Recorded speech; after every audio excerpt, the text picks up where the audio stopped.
I'm going to be We are soft-spoken live. today.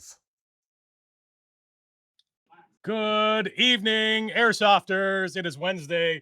It is June the 3rd, the first Wednesday in June out of a very busy Airsoft month. We are here tonight with our friend Cobra Alex. What's up, guys?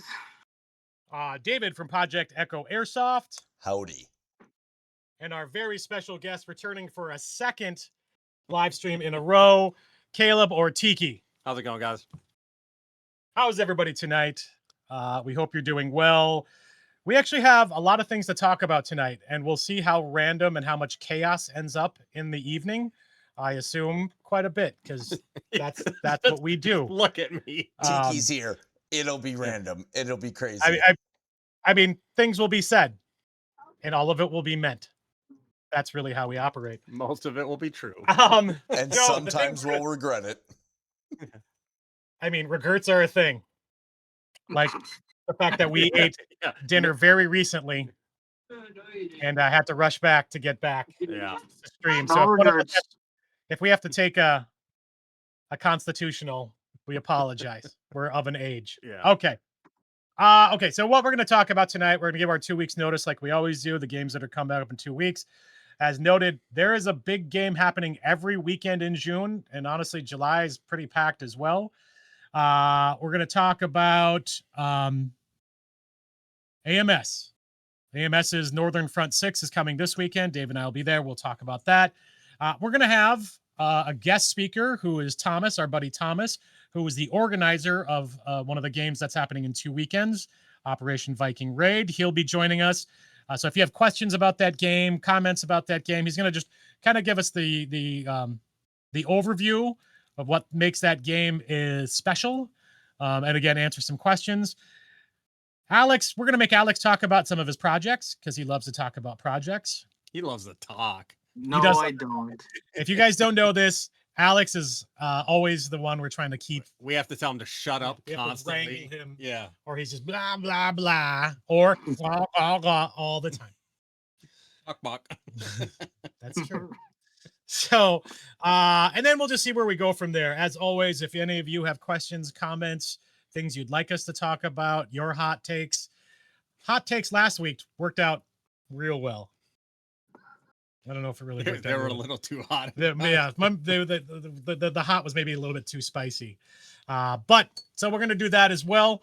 So let's kick it off pretty easily here. 2 weeks notice. So 2 weeks notice is Operation Viking Raid at Big Lake Tactical. And we'll have Thomas shortly for that. And then also that weekend is Twin Cities Airsoft. That's the proper words. Operation Overlord D-Day, which is their World War II themed game. Progressive game. Yeah. And actually, that's interesting. Both of these games are kind of progressive games where you start, you're going to be playing different parts of the field all day. So both Viking Raid and D-Day. So that's actually kind of interesting that both games have that as a feature. So that's your 2 week notice. We're really encouraged. D-Day. I would say go to D-Day. That's fun. Wow. Thomas is just like Thomas almost spit. Let Thomas get his spiel out, and then you can shit all over it. Then you can poo all over it. Only we can see him. Nobody else can see him yet. So just FYI. No one else. Nobody knows who this Thomas is, and frankly, we might have to change his voice and put a black box over his face, so that you don't know he's the organizer until you get to the game. Yeah, that way he doesn't get accosted. If we only discuss this in his time in the witness protection program. So that's I thought they were broken. They are broken. But they still fit on your face for this. Oh, okay. Now when you guys finally see Thomas, he is going to be pretty cool. So those are coming in 2 weeks. We're hoping that all our announcements are actually helping you guys kind of plan out. Again, all these games, they're not expensive, but they're more than open sessions. So, so next weekend, 2 big games. They'll both be great. If you haven't, so here's what I'd say to kind of do an addendum to what Alex said in a more politically correct way is if you've already played D-Day or you played the game that Thomas ran last year, which I don't know if I can hear him. Summer Storm. Summer Storm. If you played Summer Storm last year, maybe try the other game, Or if you just like the games last year that you played, whether the D-Day or Summer Storm, which is now Viking Raid, go back to those games. But as I'm always encouraging, go to other fields when you can. Well, it's also nice to know, like, hey, what's going on, so you're not planning to show up for an open session and it's a organized game, and absolutely. You're like, oh crap. And here's where I already called out the guys at Big Lake last weekend. I know you guys do that. Everybody does that. Everybody shows up to fields, but come on, look at some schedules so you're not too shocked. Wait, airsofters look at schedules? What? Wait, I know. Hot take. This is why my informative views have 100 and Alex's videos of I don't like my helmet cover get 1,000. Thanks, guys. I don't like my helmet cover. And you got 1,000 views. Obviously, everybody likes it because nobody said anything about it. And it's very easy. This is encouragement he doesn't need. The weekend schedule is now right there scrolling across the bottom of the screen. You should, for the hundreds of thousands of people that watch us, it's there during the whole stream. Can you guys see this? Look at this. This is the kind of production value you get from this kind of high quality live stream. I'm just saying, you're not getting this anywhere else. I mean, I've seen some ads in there. I've seen you point down and say, hey, can you guys see this way too many times? In live streams, frankly. But that's on Only Soft, so that's entirely different. Hey, that got a new logo. It's coming, guys. We have a lot of things in the hopper, and it's all about money and time. And we're going to be canceled for all of them. Or become rich. Either way, I'm fine. Yep. Because one means I get to sleep a little bit more. Let's real quick talk about American Milsims Northern Front 6. That's this weekend, guys. So most of our local fields are all going to be open. They're all going to be open. Not most. They all will be open. But I think they decided generally they didn't want to compete with American Milsim on this weekend at Action Sports Wisconsin. So the big game this weekend is at Action Sports. So that's 3.5 hours out of town. Basically Wisconsin Dells. Yeah, basically the Dells. Yep. Maybe 20 minutes from the Dells. Yeah. If you haven't been to Action Sports Wisconsin, I actually was thinking we might actually do some video, maybe or getting to know your local fields at Action Sports Wisconsin while we're there, for those of you who have never been. But yes, David and I are going to be there the whole weekend, including the wet days, which is not code. They're dry now. Okay, he's trying to cast spells. He's trying to cast dryness. You should roll your D20 to see what we get for that. Critical one. Yeah, we're gonna Friday's already looking like a critical one. So yeah, Saturday David 86 and sunny. Actually, both those days look good. So if anybody who's on stream, Franklin, what's up with that? Yeah. For the American Milsim Northern Front 6 game, David and I are not playing. We're gonna set up David's mobile studio. We're going to live stream. We're going to do some interviews. If you're going to be at Northern Front 6, I personally, I haven't talked to David.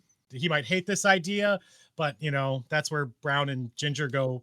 Sometimes we just argue.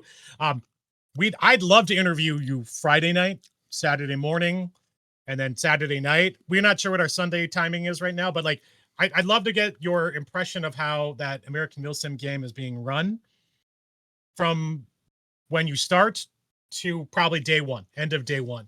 And again, this is all about kind of getting feedback on how things are. I think what you get from the larger Milsim games is more logistics and organization. I'm interested if other people agree with that. So that's kind of one of my thoughts. It's also interesting to see hey, what expectations did he come into this with? Absolutely. And then what, did it meet it? Did it exceed it? Yeah. Because David actually really wanted to play this game, and then just through a series of multiple things, we decided it'd be better if we streamed. But David has never played an AMS game either, so he'll have fresh eyes as a watching it kind of thing. Do you have any expectations, David? To walk a lot. We're gonna walk a crap ton. Yeah, that's okay. We'll be 30,000 steps. Day. That's about as Milsim as you get. Humping around a field back and forth. So the only difference we're gonna play a Milsim. We're gonna be entrenched, in with there. What's the word I'm looking for? That when the media is in with the soldiers, embedded. We're gonna be embedded with the teams. So the only difference is we're not carrying any guns. There may or may not be EGs in my pocket. I don't know yet. but we're going to be there playing it. I get to hang out with operators. That is the most Pogue Milsim thing I've ever heard. Is like we're gonna hang out with guys. We're not gonna shoot our guns, and we're gonna walk around all day. Like, hey, that's Milsim right there. Yeah. Welcome to the U.S. Army. And oh shit! And this is where I did not send the press rules to David, which are oddly specific. David. Oh yeah. They're like, don't get in the way. Yeah. Don't engage the players as they're playing. I'm like, get over yourself. Like, I mean, I get it. I'm not going to try to I'm not going to pull what we like to call a empoda and walk up to a guy who is hidden and start talking to him, which then gives away his location so that he gets killed. Hey, they're the ones that want us in high vis. I mean, I think the big thing is they don't want somebody with a camera trying to get that action shot and messing up the game immersion and just ruining the game for the people that are actually paying to play. Well, and we will be blame the hell out of CNN. They do it during Operation Iraqi Freedom the whole time. It's different when you're killing Iraqis. If you're counting at home, that's number one. So we are going to be there. We want to engage with any of our millions of viewers. If you want to stop in, like I said, Friday right now, if you haven't looked at the weather, this is also what Milsim is. Oh yeah. You better pay attention to the weather earlier. It says Friday was going to rain. Saturday is sunny. Sunday cloudy. I think, yeah, but I think Sunday's still supposed to be a good day. So Friday, it's just going to suck for us setting up the studio, and you should feel sorry for us. I always feel sorry for you, Gabe. Thank you. I mean, I'm pretty sure there's sorry for you from your friends that are sitting next to you. That's why I feel sorry for you. That's true. There's a whole lot of reasons, and some of that has to do with hot pot. So we're going to be there. We hope to engage with a lot of people. Maybe, and I say this encouraged, but objectively cautious that we might even get an organizer from AMS to sit in and do an interview. David will do that interview. Big Bo. Bo might be. Bo's going to be there. Are we doing that one on Airsoft After Dark? So Gabe can I'll just walk away. No, I just don't give him an energy drink before. Yeah, don't let me drink anything other than water, and we should all be fine. And don't feed me after Crown. I'm bringing Crown then. Oh shit! I don't even know what it's like when we're boozed up. Yeah. I mean, we could get the field owner to join us. And if he gets liquored up too, that could be a hell of a Airsoft After Dark. The thing we won't have is people's partners. So if the last Airsoft After Dark you saw after Gag was your jam, this is going to be a sausage party more likely. So but we're also going to, I will set it up for a live studio audience for Airsoft After Dark. So if you guys want to, again, during the day, come down and be on the MAA stream, or come down that night, to where we're set up your chair and throw things at us. There's no rules on my channel. I don't know. Here's the thing. If you don't know this, Gabe goes to bed around 9 on a good day. So I got a reason to stay up, guys. Yeah. Airsoft After Dark might be barely after dark. Yeah, it might be done. It might be Airsoft After Dinner, which is 4:00. I think the game goes later than that game. I mean, the game goes as long as I'm very clearly not playing that game, as I've already said. we have stopped many a game to actually. We need to figure out the schedule. We actually. Yeah, you don't get. So one of the things I'll say is, again, so I think there are still cost spaces available. You kind of late trying to sign up. Yeah. I tried to go on their website just now, and when you click on get tickets, nothing happens. Nope. Okay, so they've stopped it. So either they've already filled up because I didn't think they were going to expand again. No. And it's the Wednesday before the game. This is where, again, and there's no walk-ons to these kinds of games. This is again where I'll say all of the larger Milsim organizers, they do try to have more organization. What does that mean once you get on the field? That's what's the saying? But they're putting out pre-op briefings. They're putting you a squad. Yeah, hooking you up with your squad leaders. So they need your gear. They need probably 3 to 4 days minimum to just get everything set up on their end. So get squads together, radio freaks out. Yeah. All that. How many people are in are in operations at American Male Sim, do you think? Well, that varies depending on the I game, mean, right? because Northern Front's going to be way different than Copperhead. Yeah, Copperhead. Copperhead. Yeah, because I someone think say Copperhead. No. because Copperhead's usually Copperhead. 300 plus. Oh yeah. Like As that's staff? no. For players. No, but Are you talking staffing for? I'm talking staffing because, like, after like experiencing Third Coast, Third Coast games, like, I mean, that's just, to me, I feel like that's like the best of the best. Well, I will staff say operation. Northern Front, when they have ran it at AMS or Action Sports in the past, have probably had 20-ish players at a Northern Front, helping set up objectives, run a trailer, do all that kind of stuff. So I mean, and ref, and so they have a decent. But their Copperhead games have probably double or triple that. Yeah, I don't know. I'm just, because like it's been a while since I've been to an AMS game, and just lately going to those Third Coast games, like I mean, that's a great thing to to talk about. Yeah, that's one of the things we'll like. Yeah. And these are the questions that we asked when we were at Stonebreaker in May. I just asked Al how many staff you had. We'll ask the same thing to Bo and his staff. I know that there is some regular, just dedicated staff, but then there's a lot of just they bring people with them. Yeah. Like the commanding staff will all be players who are dedicated, but they're just going to be at the FOBs all day. Like Venom was, I think, one of the guys. Like, I think he hadn't missed a single game in years. Yeah, like 30 plus games or something on the AMS schedule. So AMS has a big fan base that follow them to different games when at all possible. And I'll be honest, that's crazy. 30 that's not games. That's Starburst, or that's I mean, Rich Cutter, that's Third Coast Airsoft, yeah. Like the same thing. All I know is that I got to get a shirt so I can be cool like Franklin and Patrick.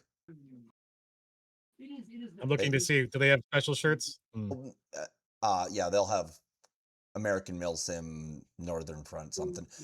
They wear their shirts and hats. Yeah, they wear their shirts and hats and think they're cool. I don't know. The only shirt worth getting at this point is the Minnesota Airsoft Association. That's not true. You can get it whatever you want. Hey, I have a tote full of them. We'll have merch. I'm not sure if we can sell it, but we will. Oh, I might even bring some Mark 5s because I don't think anyone's selling Mark 5s. I do not know, and maybe someone in the chat, Apollo, maybe because you're going to the game. I don't know who the official vendor is for the game.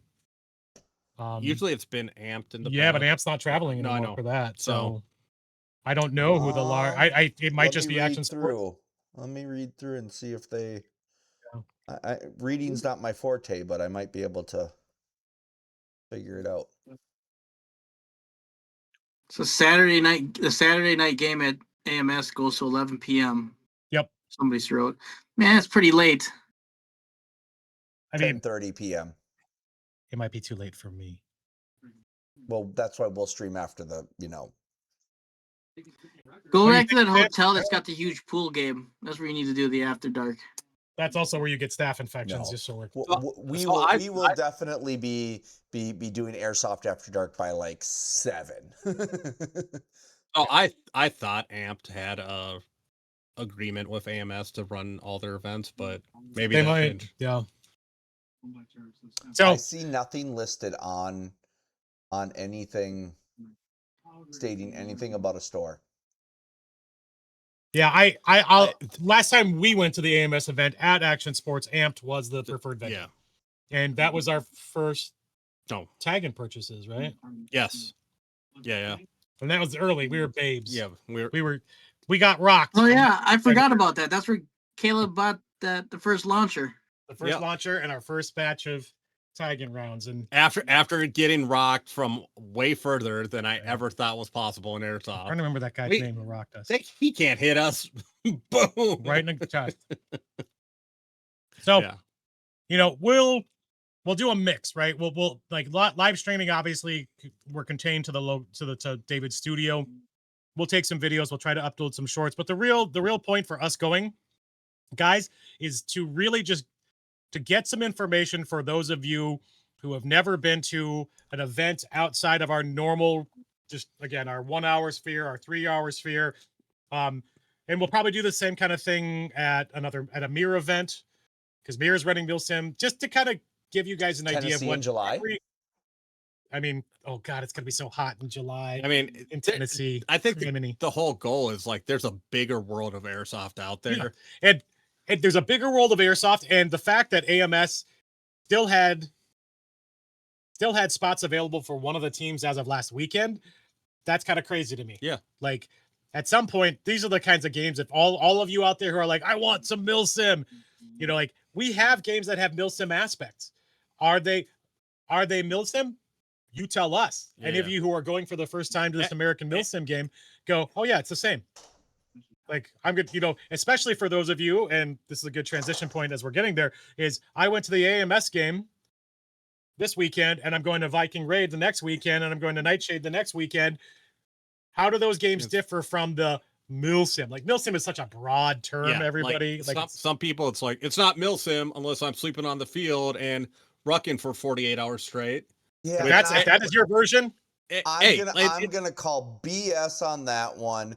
Plenty of times you go out in the real military and just do a few-hour mission and you're back at camp. If you're in the National Guard. Whoa, shots fired. National Guard's deployed more than the active army. We are not going to play that stream. That is another stream. That is a wiener measure after dinner stream. Which is prove it. Yeah. No, Alex, stop trying to make the world burn. Thank you very much. That'll be on the Only Soft channel. Yeah, no, I mean, it's just like everybody's definition of Milsim is drastically different. Yeah, so. and Apollo just said one of the great things that AMS really manages is to maintain its platoon structure rather than run and gun style. Sometimes. Yeah. It's all about player participation. Like we've talked about it before. Don't get us kicked out before we get there. Yes, that's he's looking at me when he said that. Every Milsim game is only as organized as the players want it to be. Yep. So you can stand in formation. You can yes sir. You can put your hand over your heart or salute to the flag when they're doing briefing. You can go out in your teams and you can set up your little area at the fob. And then once you start playing, everyone can just F off and do whatever they want. And honestly, there's exactly jack crap that you can do about it. Yeah, it happens. It happens all the time. And then there's guys that are disciplined and they're like, okay, I died. I'm going to wait for my squad in the respawn, and I'm not going to respawn until everybody gets here. Then we're going to go. Like, it's the experience is what you make it. Absolutely. That sounds like me. No, you're sleeping in you're your willing car. to go take a nap. Yeah. I mean, that nap time is an official Milsim term. Nap time with Alex should be the new name of it. Alex, the next event you go to, you are setting up your phone, and whether it's on TikTok or Insta, when you go to take a nap, I agree. You're recording nap time with Alex. No, this is Alex for the Minnesota Airsoft Association. I'm going to take a nap. I think people want to see this. I'm here at Starburst. I'm here at Starburst, sitting in my car taking a nap. and you know what's going to happen? It's going to get 30,000 views, yeah. And my posts that are informative are going to get 100 still. There's a little bit of a back end conversation here. Chat. I'm Mopey ASMR. Okay, so if you're going to AMS this weekend, David and I look forward to seeing you. Alex was talking about Sunday, but I'll just call it, Alex, it's a long drive just to go out for a day. And honestly, David and I have not talked about our Sunday. I'm either going to help him pack and leave, or I'm going to leave at 6 o'clock in the morning. I was going to say, you'll be done by Sunday. I know you. I may be packed after Saturday night and just got to drop a tent and get in the vehicle. Yeah, so David and I are preparing to do more interviews for 3 weeks from now. So we have some other things lined up, but we do want to be there for Friday and the day Saturday to just kind of document what AMS has going on. And again, any of you who are going to be there, we look forward to seeing you. Please come out, say hi to us. And join us maybe during one of the live streams. Okay, don't see any other comments about that. So I know a couple people in our chat are going to go. How many do we have? 11,000. Okay, that's code, by the way. Okay, let's talk Operation Viking Raid, which will be next weekend at Big Lake Tactical. If you haven't heard about it, Our friend and your friend, A friend of the channel. a friend of the channel and of the community, pillar of the community. Thomas is running this game. He is not new to running games. He was running games last year. He's run other games. This is a variation on something he's been running before, but rebranded. And let's bring him on. Let's bring our friend online, and try not to scare him. But I will also remind everybody that this is your opportunity. Thomas is going to talk about the game, kind of give us the overview, what makes it different, what makes it special. And then if you have questions about the game, I know Apollo's going to be there because Apollo's usually at Big Lake. So, if you have questions, we would love to hear those as well. Thomas, is your hair prepared for the live stream? No, it's not. I mean, it looks good to me. It's my toupee. I had to readjust it 5 times. That's why I'm wearing a hat, because nighttime is bald time. Okay, Thomas, tell us about Operation Viking Raid. If there's anything you want to talk about, like how it came to pass, but give us the highlights, what you're really jazzed about, and then we'll see if there's any questions from the community. Yeah, So Viking Raid, it kind of came as an original or an idea of, let's say, like we wanted to do this massive, attack and defend kind of like D-Day style event at Big Lake, right? And we wanted to use the map in a very unique format, right?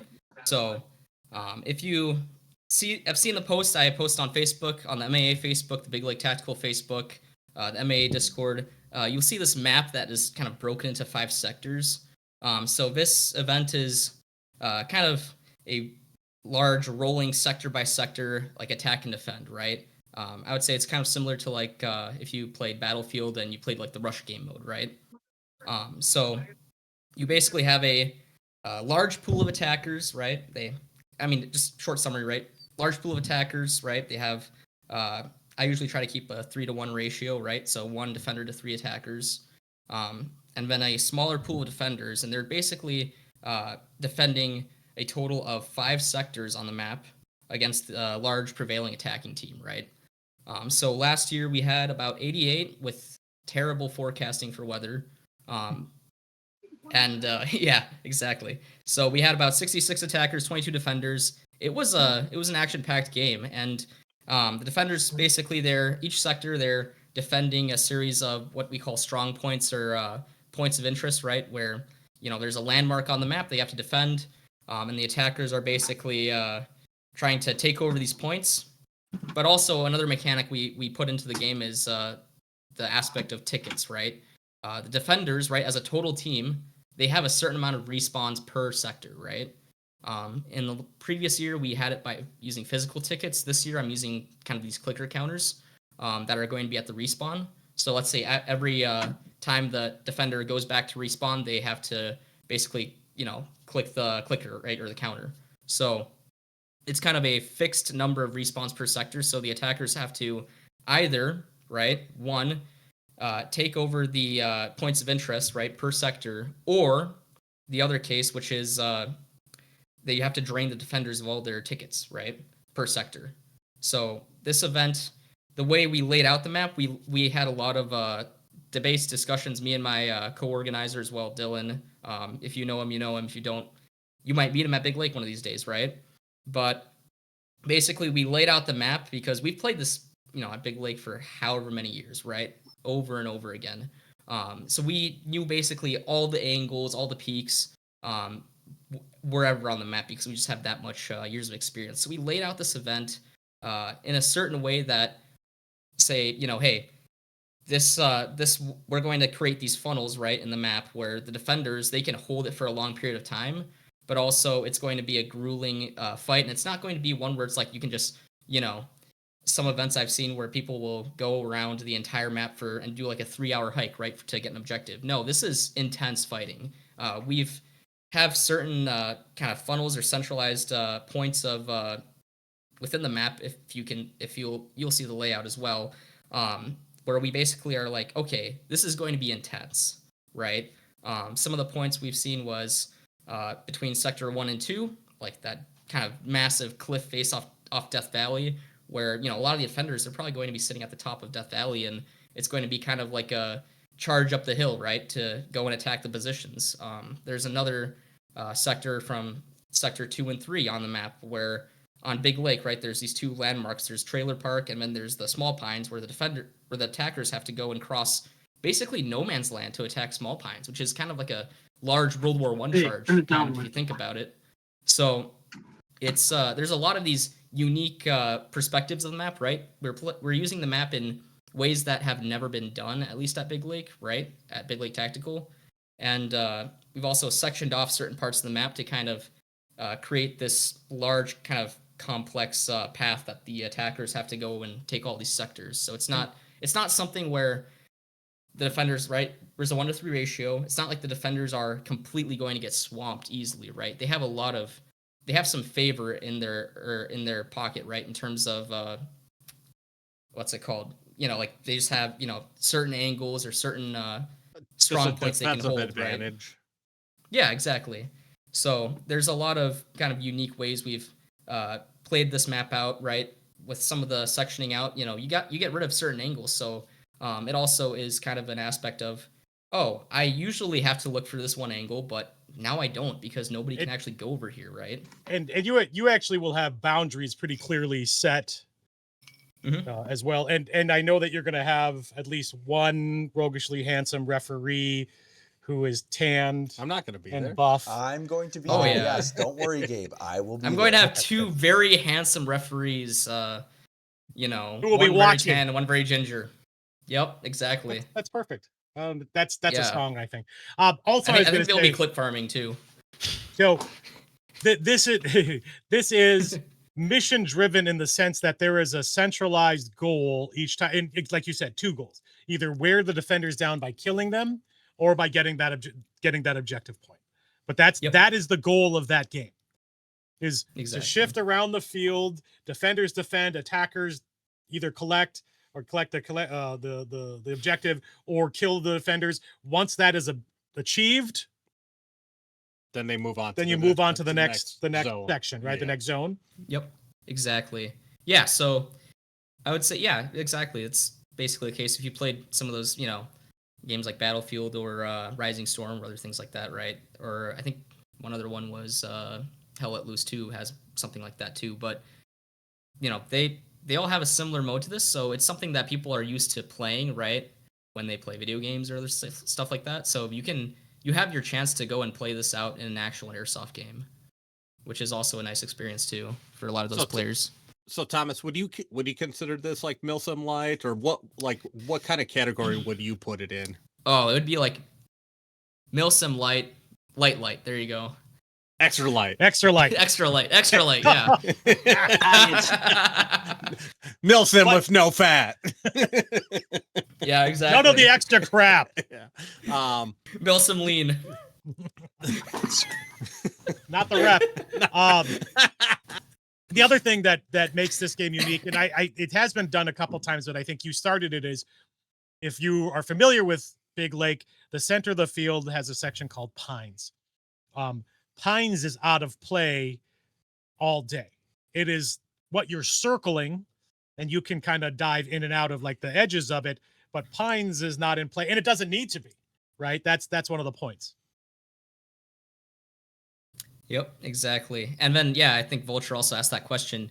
So the main objective is the points. So I'm keeping this not super, I don't want it to be super complex, right? I want kind of people, I like Joe's comment, sparkling water. Yeah, sparkling water. It sat next to a Milsim at one point. We waved Milsim over the bottle of water. Yeah. Joe, you might have started something. I like it, sir. Yeah, so anyway, so for the objective, the main objective is the points, right? So, the attackers, right? The what we call in the game the Rostova Liberation Army, or RLA, they're trying to just take over the entire area, right? Defenders are trying to basically hold down their ground, right, that they have over the attackers. So, if you see, there's a schedule, right, as well. So, I try to start the game at 11. I can't promise anything on this game. Nope. We'll do it. I cannot. But I'll try. I'll try very the hard. attackers are not ready. Defenders, if you're ready, that game can start. The attackers can just spin. Mm-hmm. Defenders. Yeah, screw the attackers. No, I'm just kidding. So, Thomas, question for you. Yep. Besides being objective based and kind of a progressive, do you have any like weapon classes or any specific weapon rules that you were thinking about and implementing? Yep. So currently for this game, right, and this is for all my games for the rest of the year, we're using something similar to Big Lake's just regular chrono limits, right? So rifles, which is, I have to think about this. They don't use joules exactly, but I'll just go off of the face, the Big Lake, limit. It's usually a joule count, but it's equivalent to 400 FPS or lower with 0.2s, DMRs 450 or lower with 2.0s, right? And then snipers 500 FPS or lower with 2s, right? The one thing I do differently than just the standard Big Lake rules, fully auto, right, or full auto is only allowed on LMGs. So if you're running something like this, right, like this is a stoner, for example, right, box mag and everything, LMG, or an M249 or an M240 or something like that, right, you're allowed to do full auto. Everybody else, sucks to be you, man. Yeah, so sorry. Sure. So there'll be a real advantage to bringing a real now, and I assume you're going to be generous, but not completely, right? Like, hey, I have a long AK with a drum mag. No, that's not an MG. I have an RPK with a drum mag. I can't put I'm fine with that. RPK's AP. I didn't call it LMG. No, David. There's no, the line. That's illegal. That's illegal. It identifies. So there is a line, but I don't know anybody that's done that. No, we don't know anybody, and if you are, you're handsome and an asshole. But you are rewarding people who have done some extra effort. Here's what I'll say to the players: try to get into this. Like if you just have you're like, oh, I got a gun and I put a drum mag on it. He may or may not allow that. Maybe RPK again. Maybe something that looks enough like it. Tactic like M27. Yeah, something like maybe not as hardcore as you're gonna find some of our other ones. Where like, oh, this only counts if you have a bipod on the front. But try to get into that role, and it won't matter what side you're on. Excuse me for that. But defenders. Defenders are gonna want to try to lean into that MG role as much as possible. So no ammo limits or anything like that. Have you considered pyro or launchables? And I'm just saying, like you were when you were talking at Franklin actually. When you were talking about Franklin with choke his 3000 points, mag, he just bought it and he wants to put it on the P90 and. He's got that. Oh, the stupid. I love it, Franklin. I love it. Yeah, we both love it. We want to hate it. I have video of it coming out soon. Just it's stupid. It's great. We can't hate it. I love the P90 so much, but getting back to the pyro thing. When you were talking about these choke points for the defenders, all I'm thinking about is some ruggishly handsome Hawaiian raining down tagging rounds, just like blowing up the defenders. I have a kind of a story. So last year we ran this event as Summer Storm, right? A little bit different, but so my buddy Dylan, who co-organizes these events with me, right? He's not here for June because he's out on a trip, right? But he used 2 full Grenadier belts of taggins for last year's event. Like, I think he spent over like $300 on just taggins just for one event. Gabe does that before breakfast is done. Yeah. I respect him either way. It's not a contest. Yeah. Sauce, Dylan. Yeah, no, exactly. Hey, it was great.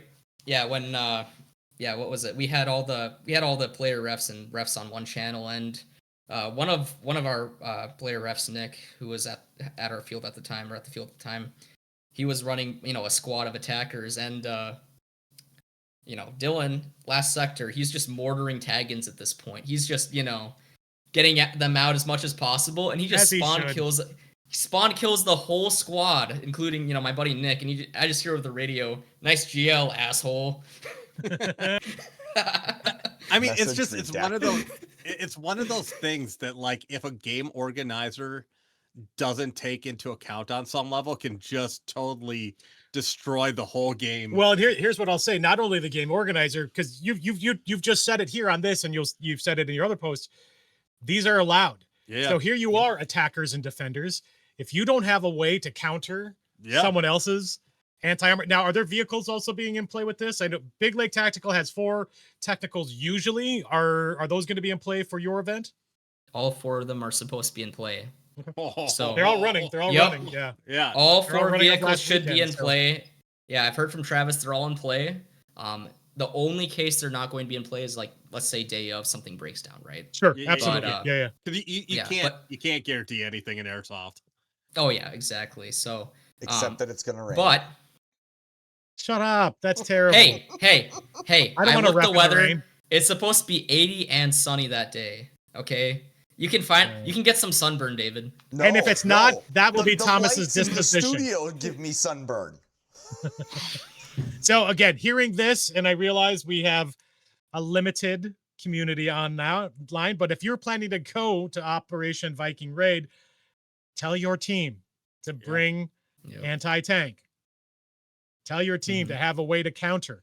Like the rules for Big Lake Tactical eliminations of vehicles, and actually those are specifically your rules, and we should get into those, but like have a way to do that. Yeah.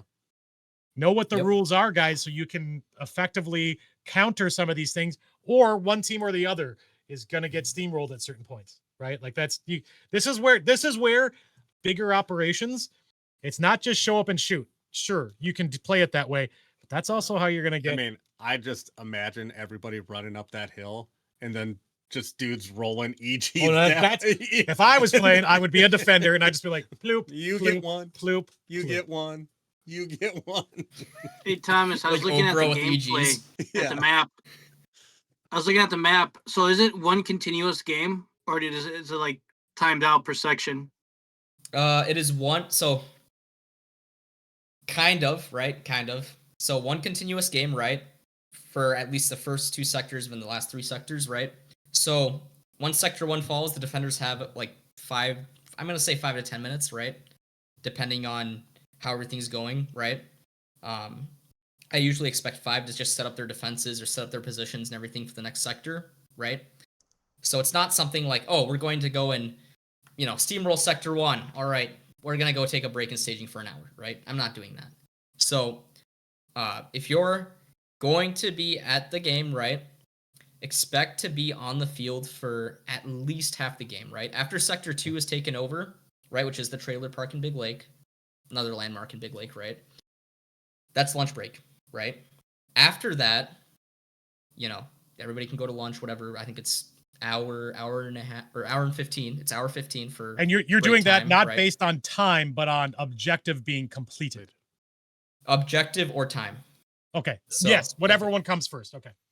Yeah, exactly. So players should be planning to have a certain level of sustainment to continue the fight, Exactly. Yeah. And here's where I'll stress, again, there will be staff like David and I, if like we need to run and like shift water to locations, we can help with that. We can carry water on us, but it is incumbent on you as the player to have enough BBs, batteries, gas, grenades, everything you need to play for 4 hours. Protein bar. Just, bring some snacks. Yep. Like you don't need, like as a defender, sometimes you might just be waiting. Yeah. Other times you might be like, okay, this objective has fallen. You have 5 to 10 minutes to get to the next starting point, and that's going to be on you guys to rush to get there, get reloaded, get ready, and counter that next wave of attackers. Well, and just know that if you're playing as a defender, if you have to leave the field because you didn't bring enough BBs or you have to go reload at your car, that can really hurt your team because you're already outnumbered. Yeah, 3 you're to 1. outnumbered, and you're missing out on the game. Yeah, too. You're paying for a game that you're not getting to experience. So, yeah. Make sure, as Paulo said, carry air tank, carry enough air. Yeah. If you're an MG, right?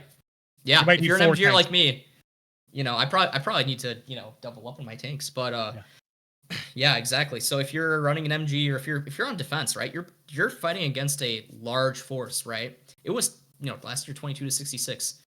Doesn't sound like a huge number for a large event. Oh, there was a ton of people and there was a ton of action, right? Because at some points the battlefront is like 120 feet, 150 feet total of battlefront.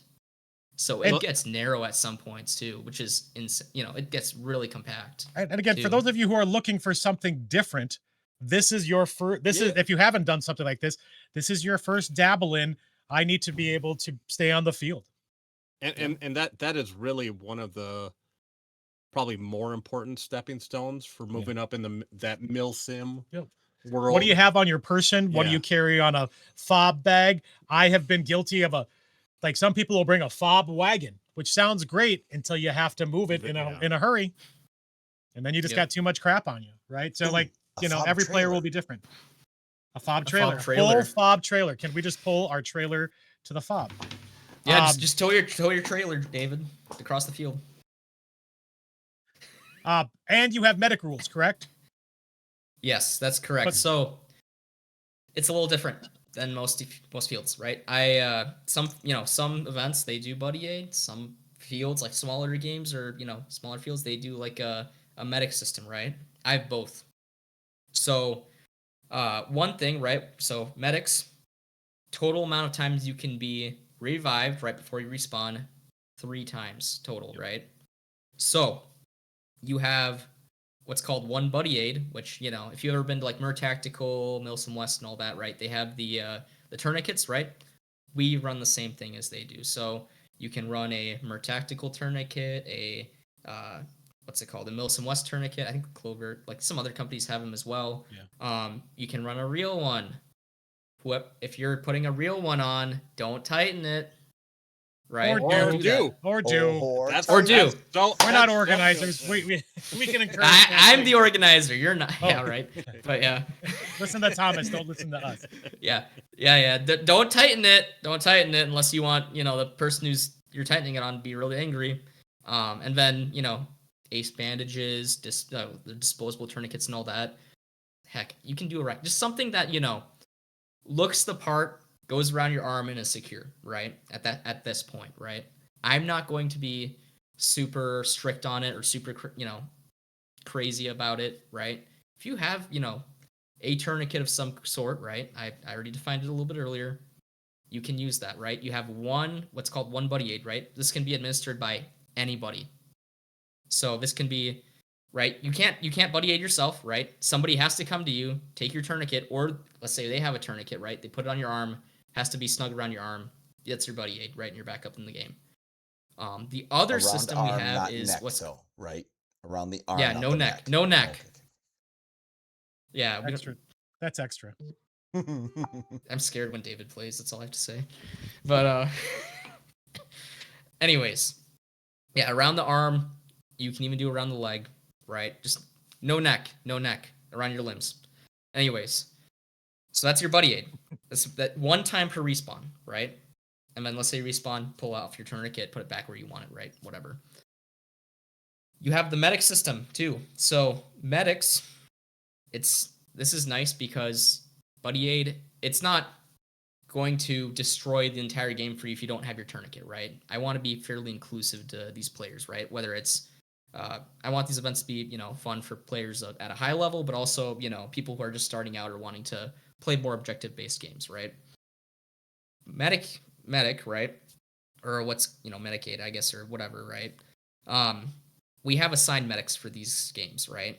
I have a special patch and everything for people who are going to be medics for the game. They're going to carry a roll of masking tape, right? They have to, make 2 loops around, let's say, a limb or something like that. You're back in, right? So this is more of an inclusive aspect, right? Your assigned medics have their own, way of getting people back up, not including, tourniquets or same thing as buddy aid. So, and these medics have patches, so we can identify who's a medic and who isn't, right? As refs. So let's say if I see somebody without the medic patch, right, trying to medic somebody, that's not valid, right? So we know who's going to be medics for the game. They're going to be assigned at the beginning of the day, or before the game starts or whatever, right? They have a dedicated patch. They'll get a roll of tape, right? You have 2 medics per respawn.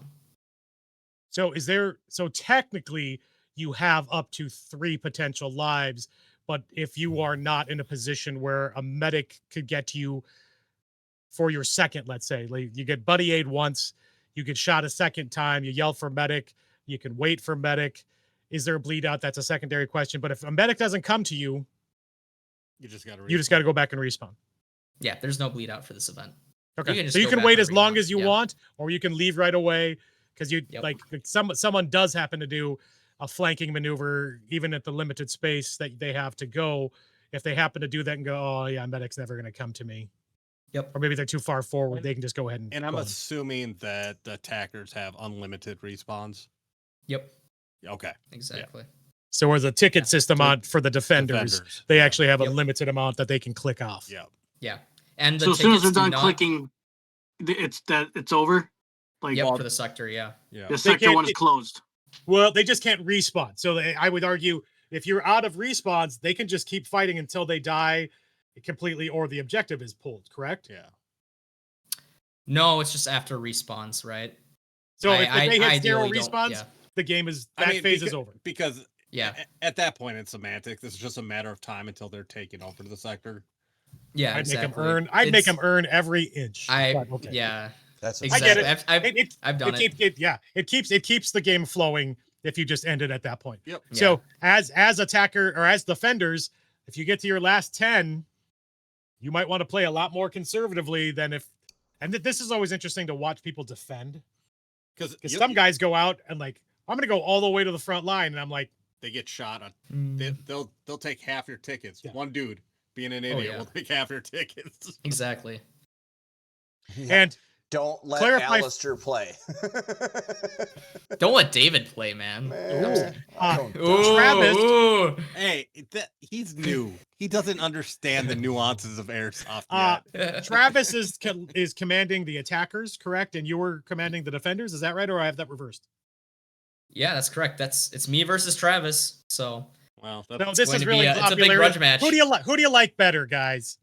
I'd be a defender. I'm voting for the refs. That's what I'm doing. I can't. Yeah, I'm supporting the refs. There is a team ref, and if you bring us, I could fried chicken. Without knowing anything about the game, when he showed me his LMG, I was like, this dude's going to be sitting on a ridge smoking people all day. and you're not limiting. So I have two. If anybody wants to defend, if your entire team of defenders ends up being LMG guys, that is allowed based on your rules, yes? Yeah. Yeah, there's no limit for LMGs or anything. How do people know if they're going to be defenders or attackers? Should they be contacting you ahead of time? Like, is it possible, just based on the 3-to-1 ratio, that if people were to reach out to you, Thomas, and say, I'm planning on being a defender, if you were to get 30 guys, all who said, I want to be defenders, I'm committing to be a defender, everybody else would be attackers by default until you can see where the numbers are at? Yep. Yeah. So I usually have do it, guys. Some fixed defenders, right? Some people who I'm like, yeah, these guys I trust, or some people from my reffing team, right? That or player refs, right? That I'm like, okay, I trust on this team. I had a few So last year I had a few player refs on the defending team, a few player refs on the attacking team, right? Because I want player refs on all teams. In my aspect, right? Player refs are supposed to ref people who are on their team. Absolutely. Right? Absolutely. Yep. Yeah. So I need to have people on both squads. So this year I have a few on the attacking team, right? A few on defending team. Those are fixed, right? So these people are going to be on those teams no matter what, right? I have a couple people who have, I wouldn't say pre-registered, but have reached out to me or contacted me, right, about defending or attacking or whatever. So I have those people on those teams. Right now, there's spots open on both teams, quite a bit. So it's one of those things that having a balanced like a competent defensive team is really important, because without that, the whole game kind of ceases to exist and run the way it's designed. I mean, like any other larger game, the more organized you can be. And again, we're not talking like hierarchy of rank. We're just talking about, hey, I'm going to go here. I'm going to go here. I know this field, that spot. This is a big open area. We don't need as many people here. Find some cover. Like, hey, I have these 4 guys that I play with, and we work really well together, we can hold down this flank, just the 4 of us. I mean, communication in general is going to be a big thing. Okay. And I've had points at the game where, I directed, let's say, at the top of, or beginning of Sector 2, right? That top of Death Valley and Big Lake, right? Where we were holding that ridge. I had probably like 10 people, right? At most. We were holding back 60 people. Yeah, us 10. absolutely. Oh, yeah. You got the right crew and the right guns. Yeah. And then add into that a little pyro. Oh, yeah. Again, like the pyros for mass casual. Yeah, there's a lot of mass casualties with pyros, for either team. So we've had a lot of moments like that, like Sector 3, Star Sector 3, where you go and march into. These people are going, across basically no man's land. It's like a World War I charge of 60. We had last year 60 people attack, or 66 people attacking this, small pines with 20 people in it, right, or around it. It was it was like a big World War I charge, and you'd see actually a lot of people would just go and march, or not march, but sprint, and then they would go drop into one of the craters in the middle of no man's land, right? And these people were like literally laying across the entire perimeter of the crater, right? And a pyro would just fall in the middle of all of them, and they're like, "Well, it's over for us, guys." Yep. And whereas, David, I don't think we can go to AMS and have secret grenades that we either throw or hand to people. Viking Raid. Oops. There might be a little bit more allowance for that. You're not supposed to say that out loud, man. What I do is what I do. Maybe we both just get kicked out of AMS games for good. I mean, here's my challenge to you, David. Let's see if you can get into as much trouble as I did last time. But let's not talk about that. See, bring the bail money. I actually trust that Chris Pfluger will get me out. Yeah. But you don't know Chris Pfluger. So no one's going to bail you out. David, you're just there. Yep. And in rural Wisconsin, you look real pretty. I mean, we're both going to be very unique fruits. Anything else? So, let's talk Battle Pass. Let's talk price, and then let's talk Battle Pass. Yeah. So admission for this event, it's about $40. Nothing too crazy, right? Very reasonable. Yeah, fairly modest or whatever, right? For a larger event. But limited time only. By limited time, I mean day of the event, basically at this point, right? Yeah. But yes. all the way up until the event, right? Yeah, unless you want to buy afterwards, we won't stop saying you. If you want to buy I'll sell them all the way up until the start of Nightshade. Yeah, exactly. But anyway, so there is a event pass for Operation Viking Raid, right? And then the next weekend at Big Lake, Operation Nightshade, right? So this event, Viking Raid, run by me, right? Operation Nightshade, run by Night Stalkers, right? You can play both of these events for about $70, right? Two large events back to back. It's basically like open play pricing for two events. Yeah, exactly. Yeah. So you're getting an elevated level of play for what would be a normal price. Now, here's the thing, guys. If you can only make one, to pay is to play a Big Lake twice. Yeah, exactly. For those of you counting, that's 1.5. That's a half.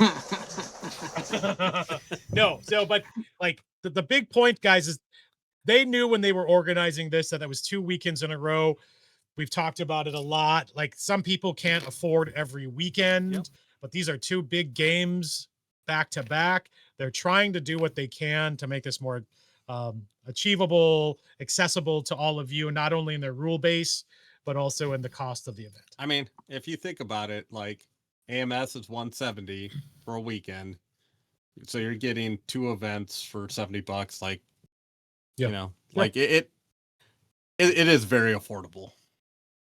I mean, and this is the other thing I'll say again, for those players who've never been to Big Lake before, here's your opportunity to play a larger Milsim light sparkling water version of Milsim, but you get to play at a different field. And Big Lake has structures, they have vehicles. It is not a bad field. Yeah, when you see the maps that will be posted, are already posted, but as Thomas is sharing his information again as we get closer to the event, you'll see that there's a progression there, because where do you end up? ultimately, Thomas? In the town of Big Lake. Yeah. In the The town of large Big Lake, buildings. Yeah. where everybody wants to be. No. The So- village, The village. village at Big Lake Tactical. We aren't going to end up Not downtown Big Lake. not the city. No. That's what I've been telling people. Oh. Town hall, city hall. I thought We we need to had march I to thought- town hall, guys. Are we going to march down to the old school and Here's, relive the we're glory not because days? that's farther than you think. I'm Yeah. not marching that far. I'm not roughing Yeah. that far. There's a pizza place there. That's all I would be interested there's in. a- Yeah, we'll stop at the pizza place Pizza on the place. way there. Yeah. There'll be a gun rack outside. Make sure to bring your barrel covers. The gun rack will be the police department's car. Just set your gun next to the never. This is all a joke, Not real. chatters. I mean, Big Lake doesn't have a police force. You just kind of wait for, Sherburne County to show up. And jeez, don't. This is starting to get dirty. they got to come from Elk River. It'll take them a bit. We'll be No- done by the time they show up. Oh, jeez. Okay. Well, Oh, Thomas, man. you'll be posting more. Anything else you want to say about Viking Raid? Yeah, I guess big summary, big attack and defend, large event. It's going to be a ton of action, right? Make sure if you're playing this event, pack your BBs, right? There's going to be a lot of BBs thrown. There's going to be a bunch of pyros thrown. Last year, I think Airsoft Armory was on site. They're on site. They're on our on-site vendor as well for this year too. Yep. They ran out of pyros entirely. That's a good game. That's a good thing, right? And I mean, yeah, exactly. It's going to be a ton of carnage. So make sure to bring Uh-huh. a ton of BBs, ton of pyros. If station runs out, Mm-hmm. I'll have 10 more cases of EG67s, and I still have 5 boxes of Mark 5s. So who knows what'll happen there? Come see The us low underneath price the- of come see us under the $30 tent a and- grenade. Yeah. Oh, that's Yeah, that's a different exactly. thing. Okay. Help Well- David with his only soft. Thomas, what is your ideal? Like, how many people would you? Yeah. like What to see what at would be this- your goal this Put year your if you numbers could say down. what you'd like to have? We're expecting 100, right? We're just that's the numbers, right? That we're Yep. expecting. So the ticket count is based on 100 people, right? If we have more or less, I adjust the ticket count right per sector. Sure. As as needed. If it's close, I probably won't change the numbers or anything at that Mhm. point, right? But I'm expecting at least 120, right? There you go. I With think that's a terrible great weather. goal.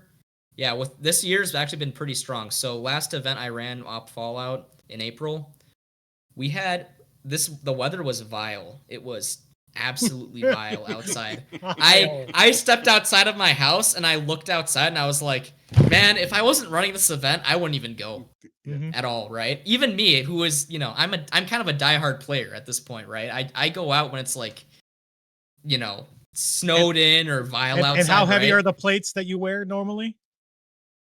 This year 15 pounders. Yeah. On each side. So what Yeah. you're saying is He you're a doubles his weight. psychopath. Yeah. Yeah. That's I'm a psycho, yeah. I was like, I don't want to go to this event, but this event was super windy, super cold and everything. It was just vile outside. I still had 83. I was That's awesome. expecting it to be terrible. So I think this year we're going to have a great turnout.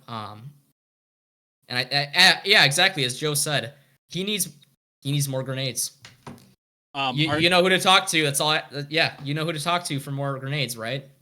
So And also, in Magical Christmas Land, do you cap it out ever? Like, because you're talking about limited areas of advance. At some point, there's just too many people. I mean, that'd be your best worst case Yeah, scenario, yeah. right? Like we'll if the play 200 sardines. if the 200 people show up, 200 of you are going to play. Yeah. Okay, that's It'll be a grinder, yeah. Oh yeah. but that's on you. We'll name it next year to Operation Meat Grinder if there's a ton more people. So So there's the real goal, guys. Yep. Let's get this game to Operation Meat Grinder because there's too many Screw players. Vikings. yeah. They're not Vikings bloodthirsty. survival rate was too high. Minnesota Vikings versus Green Bay Packers. Too soon. And I don't even care. Aw, about damn. football. Yeah, exactly. No, yeah, Joe. I don't think it won't be 80 to 40. It'll probably be more like 30 to 90 with those numbers. Jesus. And the way the map no is why. laid out, with the way the map is laid out, it actually favors the defenders pretty heavily. That's why we can sustain this sort of ratio. There's a couple Because zones there's a lot of funnels and choke points. So I'm curious about zone 3 personally. Like, there's points where I'm like, this is just now you're just in the trenches. It's literally it's a war of attrition at some points. Yeah, it's intense. So last year we had, it was forecasted to be like 50 and raining the whole day, right? So we only had the diehard players, but dude, it was that sector 3. I mean, David played that event too, and I did. How many times did you die on that sector on that third that push to small He died pines? so many times he forgot that he even played. He got PTSD. Yeah. He's blocked the whole event from his mind. I died a shit ton, a metric ton of times. I had like 45,000 steps in that day, just walking from like respawning, walking out, and next thing you know, it's like, dude, these are magical BBs out of nowhere. Hey, You're welcome, by the way. That was my MG. It's the last time I let Travis lead me into battle. That's not a hot take. That is a returning take. Yeah. Damn. Yeah, that might have been me that lit you up a little too many times that day. I will say this: if you make me walk 45,000 steps, I'm gonna pull an Alex and sleep in my car. It doesn't take 45,000 steps. We'll see Caleb just going and snoring in the car and staging the whole time. It takes 4 steps in a hole. Dude, that was one time, maybe twice.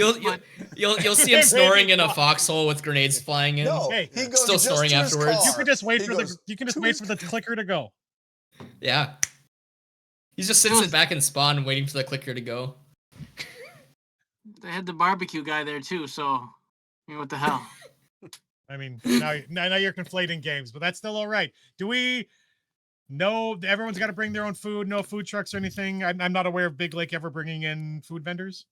I know Airsoft Armory. So for my event, they were vending food, right? They had their hot dogs. They'll have hot dogs, right? brats, chips. They'll have drinks because that's just part of the expansion that Airsoft Armory has done. This year, even heavier. They have air fills. They have everything, right? Big Lake still has their compressor. To be fair, he does have a tank, so he can fill off the tank. Sure. But yeah, you're still probably going to be paying for air through Big Lake. Yeah, and everything Big Lake will else handle through air. Armory. Big Lake will handle air and rentals. And I'm Yeah, assuming Armory's going to have their stuff, but I don't know how that's going to work out because of. John's not texting me back. Oh, he's ghosted you. He doesn't ghost me. That's okay. He likes me better than you, David. I'm going right to the source. I'll be honest. I like you better too, Thomas. And Caleb will be returning to Pennsylvania tomorrow morning. Joe asks, and I already know the answer, but I want you to answer it. Does the attackers spawn change areas as they are taken over? Yes, it does. So you not have to hump back all the way. No, I did not want you to walk across the whole map. I'm cruel, but I'm not that cruel, okay? No, the attacker spawn, okay, it's gonna start pretty far, right? Because you're going across the entire map, right? In this sort of push across the whole day, right? In this sort of, game across the whole day. But the spawn moves. So the first spawn, right? Yeah, advances when, you take over the sectors. The first spawn, right, is if you ever played a Big Lake, I don't think all players know this. Yeah, exactly. But yeah, I don't know if all players know this, but it's kind of a place that doesn't get played very often, right? There's this fire base at the very north of the map, past the bunker hill and everything. I think it was mainly used during the Vietnam events back in the day, right? Is it the garage door base? No, it's farther up north. Yeah. It's even farther up north than that. I actually think there might be a garage door there too. Parts of a garage for sure. Yeah. From what I know, it was like this big trench. The last time I seen it, it's this kind of trench circle, it's a small fire base with a little bunker in the center, right? Like a sheet metal bunker, but that's the attacker's spawn, very north of the map, right? Oh, that initial phase. That's gonna be brutal. Yeah, you're gonna have to work it. Yeah. But it gets progressively easier as you go. Yeah. So as you wear out through the day, it's less and less, and it's So you're trying to smoke him, but you're not trying to kill him. Yeah, exactly. So do 10 burpees at your respawn. That's next year. There's no clickers. next Burpees. year, no clickers, 10 burpees. Well, I'm not No, defending anymore. We're gonna have a leg press at the respawn. Yeah. No, I'm just kidding. But yeah, so from that spawn, right, Sector 1, they have to go and take over what's called the Bunker Hill, that landmark, right? Yeah. And then also there's a small house in Death Valley. A lot of people call it the crack house, right? But it's just That has a floor now. small house in the Death Valley. It has a floor now. There's flooring in It it. has a floor You can have now. a much better crack. You guys party. saw it. Yeah, exactly. So there's those two landmarks to take over, right? This portion of the map, it's very heavy. I mean, Travis did a good job clearing and making cover around that area, Oh, right? yeah. But there's If you guys oh, yeah. haven't been there in a while, he did a hell of a job cleaning out. Don't light any fires. All it is a series of piles of wood that can be. I shouldn't even said that out loud. Used as cover, but yeah. Yes, use it as cover. Not as bonfires. But Not as no bonfires allowed. But Don't throw smoke grenades inside the. no smoking in the area. But anyways, this event, it's this sector. I didn't plan it on being huge, right, or this huge strong point to defend. As I quoted 1 year ago, I wanted to give the attackers a sense of hope, right, or a sense of confidence that they'll just That's landslide the whole thing, right? There's So no our hope as the our plans with attackers. Sector 1. Our plans with Sector 1 is that it'll fall pretty quick, but it's one of those sectors where if the defenders know what they're doing, like you won't see the defenders as the attackers until they have their gun pointing at you, right? Or something like that when they're that heavily entrenched in. Because at some points, right, like in the more jungle portion or something like that, you can be really sneaky or you can be, you can play like a real rat at that point. And yeah, and then, transitioning to Sector 2, the attacker spawn doesn't move. Defender spawn does move back a bit, right? Behind the trailer park. So the attackers still have to hump, right? Or move for quite a bit, right? Over to the trailer park, right? But once that sector's taken over, their spawn moves over to the defender spawn. So right behind the trailer park around there, right? And that's also the kind of interesting part about Sector 3, the Small Pines, is because it's a terrible, it's not terrible, but it's a gruesome fight, right? Because you're going over very minimal covers, the attackers. I mean, you guys saw it as well. There's not a lot of cover. There's maybe a couple, foxholes, some little trenches and other things like that. But it is intense because you just have so many people, right, in there. It's as I said, it's kind of like a World War I charge. But the attacker spawn, it's literally right at the start of the sector. Yeah. It's very close. So you're not this- walking a ton, but it back and forth to your spawn. You're gonna be walking. But you're gonna be walking. Yeah. You're gonna be walking quite a bit because you're just gonna keep running back to your spawn, and it's a war of attrition a little bit at that point. Yeah, but- and we talked about it, guys. If you're a defender, you should have a fob bag with all your extra supplies. Attackers, you should too, but the same caveat is in play. If the collection, the objective point for phase 1 falls, and your fob bag is back at your respawn, you got to go back and get it, attacker. So just, again, like anything else, just be prepared. Don't like if you're like, oh, I'll get it next time, and then then all of a sudden you're out of rounds. Yeah. You got to be able to carry your gear with you to some Hey, that fob wagon might work out then for this event. Hey, I'm not saying I own a wagon, but I do own a wagon. Yeah, I just put all my stuff in the vehicles. That is also a hot thing. That's you the do pro have move. vehicles. That is the pro. Are you splitting the vehicles evenly between teams? Are they all for attackers? Is it 3-on-1? Is it? There's been Depends. quite a bit of talks. It really depends on mine and Travis's feelings that day. Yeah. So it could be a 1-3. It could be a 2-2. So. And is it also possible some phases you might not have any? Just let the players kind of grind it out a little bit. Kind of depends on the spirit. I would totally be up for that, especially that Small Pines push. It's. Yeah. I mean, it's a good cover, vehicle makes that whole thing kind of pointless because they just drive up to the wood line. Yeah, and if the defenders don't have AT, Mhm. defenders have something for AT. But if they didn't, a vehicle could literally just park in front, just mow. Yeah. just mow people up, let everybody catch up to them, and then Yeah. so anyway, Hey. we're not giving away secrets or But- tactics. or tactics. One thing to note, Or though, are Big we? Lake vehicles, they don't have turrets right now. Or machine guns bound to them. Ooh. So it's not as easy as you think right now. Can they shoot out the windows though, or they have to leave their Oh windows? yeah, they can. Okay, They yeah. can. It's So a death but- trap. but- it's it's a just death terrible, trap. But- it's a terrible idea. But the passengers of vehicles, they can die to BB fire at big lakes. So Oh, that's right. Only drivers can't. yeah, only drivers can't. But drivers aren't supposed to shoot. Yeah. Safety rule. I So, mean, Just still, like I it's- said, I want to go it's immersion, and the driver can die, and just foot on the gas, and who knows what's going to happen. You want to see a pyro? It's that's still- one big pyro, man. At the end of the day, it's still a movable bunker in a you know, in a scenario where it's like you have no other cover. So yeah. there's Oh, a lot of value there. They're going to be mobile cover, to be honest. Yeah. Yeah. We got a hot take But- that we have to go back to at some point. Well, yeah. Oh yeah. The hot That- take is David will never be the redhead stepchild. Oh, That's oh, how- wow, that's- I passed that one. That's always gonna be Joe. Yeah, that's now when you got gingers fighting over who's the redheaded stepchild, you know you're in Minnesota. Oh All man. right. Well, I think we'll close down this section. Give us the dates again. June 13th. Saturday, June 13th. Saturday, June 13th. Start Week and a time half. is supposed to be 11 Yep, for game start.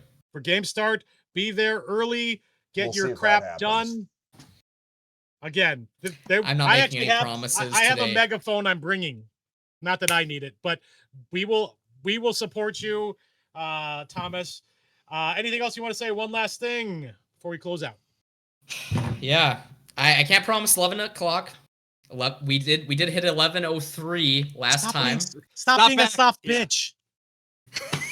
Wow, this just went from Hold 2:13 to something here. else. Don't be squishy. Don't be squishy. I don't know. My You're my starting- fiance told me to lose weight. Yes, I was gonna say Yeah, you're quite the fatty. Yeah. If you lose any more weight, you'll Is it cold disappear in your if you go basement? sideways. Not really. Or are you on Friends? That's a deep cut for only old people. Youch. But anyways, so June 13th, Operation Viking Raid. You know, bring your BBs, bring your pyros, man. You're gonna have so much fun throwing pyros, even if you're attacker Okay. defender, Okay. dude. Like, I don't need that. I don't know who you're preaching Yeah. to. You're preaching Don't to twist them. my arm. Gabe, bring your pyros. But yeah, even if you're on a defender force, you're gonna hit like 10 people with pyros, like each pyro at this point. It's gonna be nuts. It's But sublime. tons of action, beginning all the way to end. It's, crazy. All the people who played Summer Storm last year, you guys had a fun time, and it was nuts last year as well. And also, I improved the game. I took all of your feedback and my feedback and my other staff member feedback as well. We made the game better. We found the game was already great, right, last year, but we took all of our observations, all the player observations, right, because we want your feedback as well, right? We want all the player feedback and everything like that. I don't care if you say, hey, this game is trash, man. Don't play this. Don't throw this game ever again. I'll listen to that at least, right? But This is that theory But of But will this you? this was trying to Will be you? constructive with your feedback. yeah, exactly.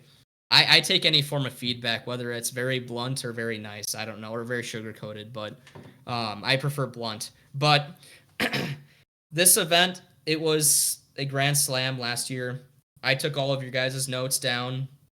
I think there's quite a bit of notes actually that I think almost all of them were implemented. Because I'm like, yeah, that makes sense, or that's better, right, than what we did. You're never gonna know. You're never gonna perfect anything until you play the event, right? But we're honing in on this, and I think this is going to be a lot better. Not a lot. I'm not gonna say it's a lot better like the last event was bad, but I'm going to say this event is going to be a lot more methodical, right? And it's going to be, I would say, it's going to give you not much better experience, but it's going to give you a much more refined experience compared to last year, right? Everything is incremental improvements, right? And this Yep. all comes again from feedback that is useful. And Yeah. that sucked is a good starting point, but what sucked actually helps Yeah. game organizers like Thomas improve the event for next time. This is perfecting it through experience. Yep. Like, Yep. and that's the best way to do it. Yeah, and We I could play all get my in- events. Yes. So- So that's actually, so Dave and I are going to be dedicated to refs. We are not player refs. Alex, I'm not sure if you were going to be available. Maybe I'm questionable. It depends if work calls me. They haven't called me yet, so. Alex He is prefers questionable. D-Day. No, I'm just kidding. No, I just said that because it was a fun game. I enjoyed it. And if you maybe Alex, you should come and play Viking Raid so you can compare the two. Yeah, and I can talk put you on about our it on team. a podcast. All right. I don't know. Looks too long. You can use one of these. You're Alex is scared of long things. Okay. That said, Thomas, thank you for joining us tonight. We will see you not this weekend, but next weekend, bright and early, June 13th for Operation Viking Raid at Big Lake Tactical. If you have questions, reach out to Thomas on Facebook. He is both on the Big Lake Tactical Facebook page and on the Minnesota Airsoft Association Facebook page promoting, and you will see more posts from him as we get closer to the event. Thank you, Thomas. Thanks, All right. Thomas. Thank you, guys. Here we go. Come join our squad, Alex. Joe just needs a friend. Yeah, he's feeling left out now that David exists because there's another redhead. This other ginger came in and stole all my ginger thunder. Sorry, not sorry. It is the way of things. Okay. It's funny because Joe's It's like Highlander. It's funny because Joe's a Red Bull too. Oh, I know. You guys are making fun. I'm just saying it's like Highlander. If you kill one of them, the other one becomes more powerful. I don't know if we want this then. We got to keep them separate. So true. Our powers may merge. We got, we'll call it a half hour left on the stream. Alex, let's talk about projects. Let's talk about what you got going on, what you've been working on, what you're thinking about. Last week I found a shotgun in my drawer of stuff. Where did this come from? Oh, I had to think about it. So What the hell is Thomas doing? This is his new poster. Yeah. This is his poster for Viking Raid. I don't know. You need shorter shorts for that. I'm glad cameras I no forgot longer I on the bought stream. this shotgun in California when I was out there. So I went to Cali? This came back from Cali?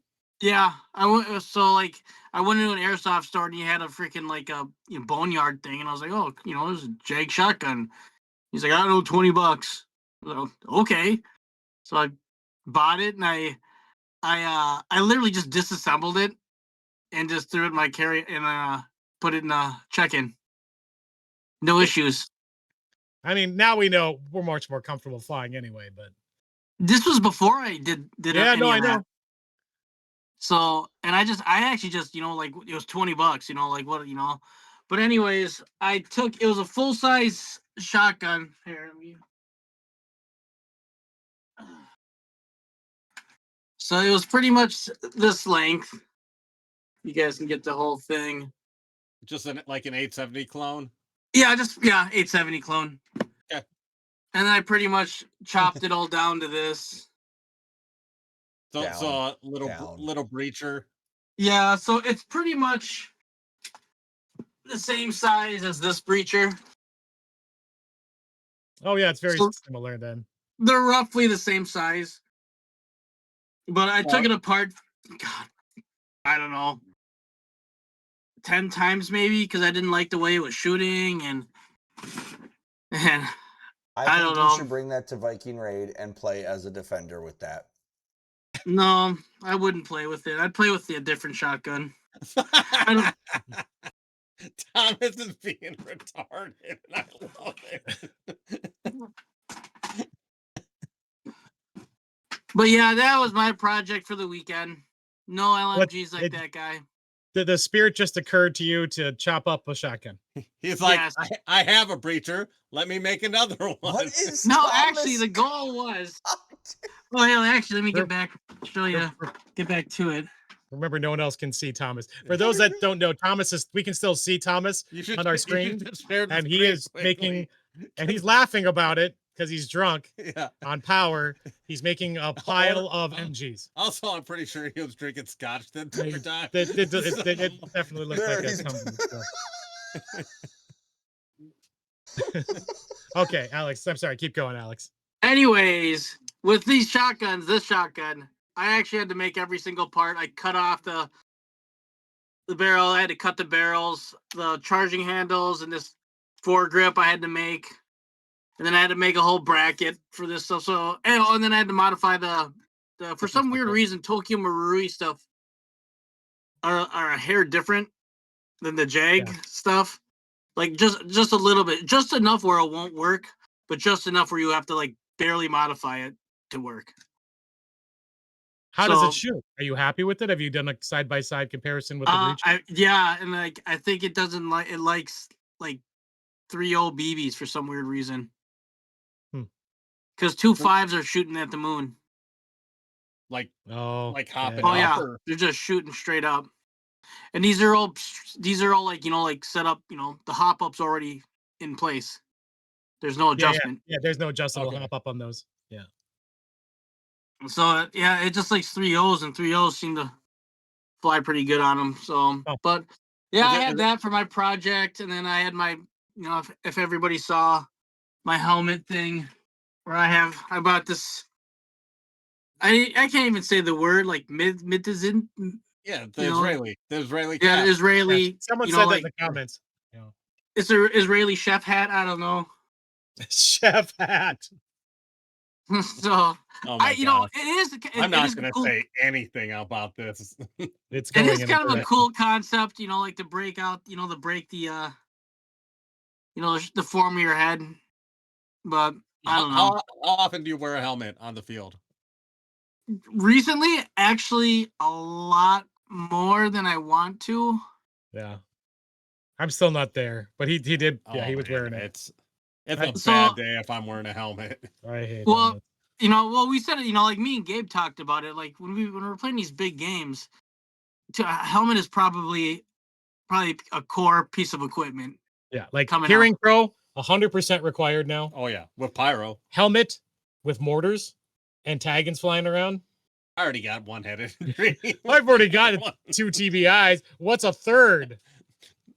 It's called a Mixoplick. Now I have to go back to my home universe. I also bought a new helmet because my bicycle helmet, I just didn't think it was too tactical. Too tactical. Hey man, like Delta guys were don't encourage it. Wearing like skateboard helmets back in the day. This bicycle helmet was literally a bicycle helmet. It was like slippy sloppy. I mean, that fits the Alex. I was gonna say that's on brand, sir. If it had pink and unicorns on it, it would have been. Did you actually put a condor sticker on it? Yeah. It was all like, like if I would run and be like, like. So, but no, like I said, I'm not sure if I like it. I mean, I don't want to tell you who I bought it from because I feel, like the cover. I don't know. Huh? Are you supporting? Are you a Zionist? Sorry. No.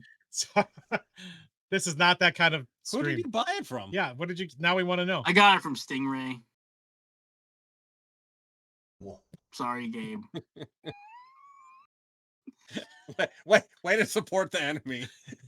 Yeah. I have no current beef. At least it works, I think. I'm leaving room. We'll see you at SHOT Show next year.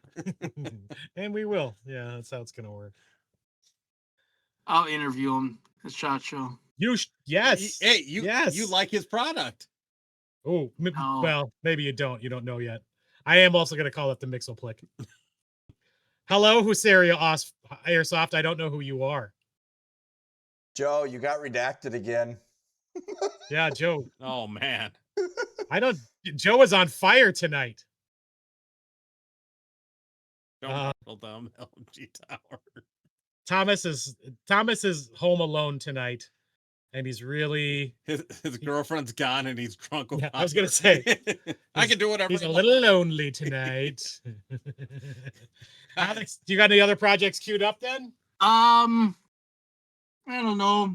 Don't you have something to make for me? I don't know if you do or not. What was I making you something? We gotta talk about the mortar eventually. Oh, he needs a T&E for his mortar. And I'm not going to pay for a T&E. Because they're like $1,300. Yeah, what's a T&E? Tits and ass? tits and ears. Thank you very much. Yeah, No, it's teeth and ears. It's a whole different kink. It's a whole different kink. I'm glad we're finding out all the categories for the Only Soft channel. Wait, what happened to? I don't see Alex on stream right now. That We was blocked Alex. YouTube, we're sorry for. You're so far for Alex behind. going That was during his Stingray thing. That's how far behind you are. Oh my God. Well, good. You should have gotten rid of him when he talked about Stingray. No, that's good. We support all airsoft manufacturers. Yeah, I mean, so like a true T&E for like a 60 mil or 81 or 60 mil and 81 millimeter mortar are like starting like $1,600 if you can find them. And that's where you've got your wheel, your rank, or that's the adjustment thing. So you are like for traverse and elevation. Yeah. Okay. And I'm actually more concerned about elevation than anything else at this point. I mean, it's just nice that you could place it and then you can walk your rounds in based on having a spotter. Like that would be the ideal thing. Like for those that don't know, at Operation Stonebreaker, I bought an IWA mortar from Third Coast Airsoft. It's awesome. It shoots 180 meters, and with the current rounds, the new rounds are going to shoot something like 220. I don't know where we're going to be able to play with it in Minnesota, Big Lake, but I'm probably not going to. But like how it's built now, you literally put it on the ground, put your foot on it, and then you hold it with your arm. It's basically a stump mortar. So like, yeah.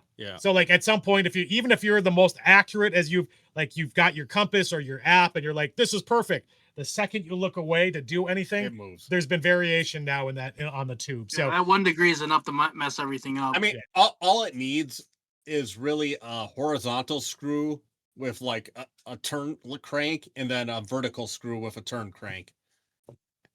So something we can work on. If anybody in chat knows where we can get something like that, I'd be more than happy to work with you. He's a freaking metal worker, like engineer. This is how I'm challenging him by asking other people to. That's do true. it. Alex is not capable of this, so we have to. Alex is not capable of doing this, so we got. Stingray Airsoft. If you'd like to make me a T&E for the IWA mortar, or make your own, I'll buy your T&E off yours and put it on mine. You don't have to convert the launcher. You put it on your shoulder and you direct fire it like a stud. I mean, there was discussion of doing that. I will just say you don't want your face being that close to the end of that mortar. I was in the room when they were talking about you. Like some idiot's gonna shoot that off their shoulder in a building that they. I would do that. We know people who would do that given the opportunity. I do not suggest it. I couldn't imagine being in a building if somebody set that thing off. Like launched it out a window or something? Yeah. Yes. Crazy. Yeah. You've never shot a SMA D then. What's that? You've never shot a SMA D in a building. I was in an office during every war that has happened since the Gulf. So. Okay. What's the Gulf? You have plastic discs. Got it. Yeah, disc golf. But that's the Gulf. Got it. That's war to me, baby. Disc golf, mini golf, anytime, anytime. Frisbee golf, mini golf. Yeah, because someone we know is doing a mini golf tournament soon. Yeah, I know about it. All right, we're gonna look at the chat here a little bit. What do we got? Anyone? Well, everybody wants to shoot the launcher from their shoulder now. From the shoulder. I want to clarify something from Thomas's thing. No food from Airsoft Armory because they will be set up somewhere else with the food. So, that makes sense to me. Unless in the next 2 weeks they decide to buy another hot dog machine, which we're not planning on. So bring your own chow for Operation Vikings Raid. You should get a Minnesota Airsoft hot dog machine. You want to run that shit? No.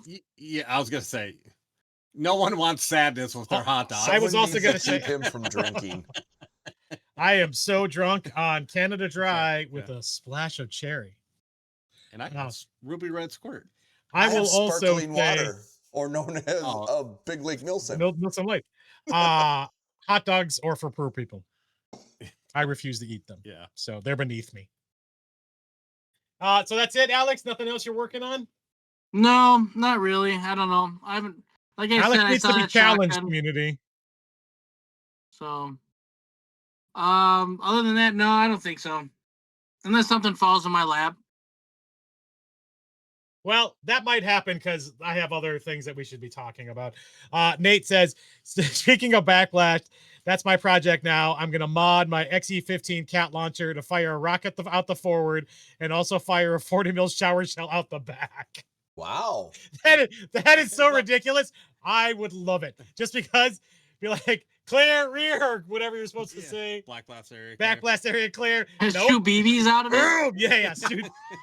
And to be clear, this is almost what I did when I got back from Hot Pot last night. What is tonight. Shoot a master mic out the back. Jeez. David, do you have any projects in the queue? Anything you're getting ready to buy? Trailer.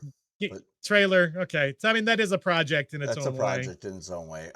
No, just mine's just staying alive long enough to make it to the summer games and not burning out. Oh no. He's an old man. Oh my god. He is an old man. He's on medication. He's a true American hero. He's a true American gonna get lightheaded and fall over in the heat. Yeah. Yep. Call it drink water. I mean, I don't think that's gonna help. Okay, I do have some projects, and some of them I got to finish out, guys. So for those that don't know, so I see a lot of guys saying, hey, how do I make my CO2 pistol that's shooting too hot chrono lower? So if those have not seen it, they make, and I'm just showing you these, and they look exactly the same as what I did. These are actually 2-piece CO2 cartridges that you can fill with green gas. They have a fill valve on the bottom. Again, you're not going to see it. I'll do a video that's a little bit closer. I bought 2 different kinds of these, and my initial tests, I will let you know, sucked. So my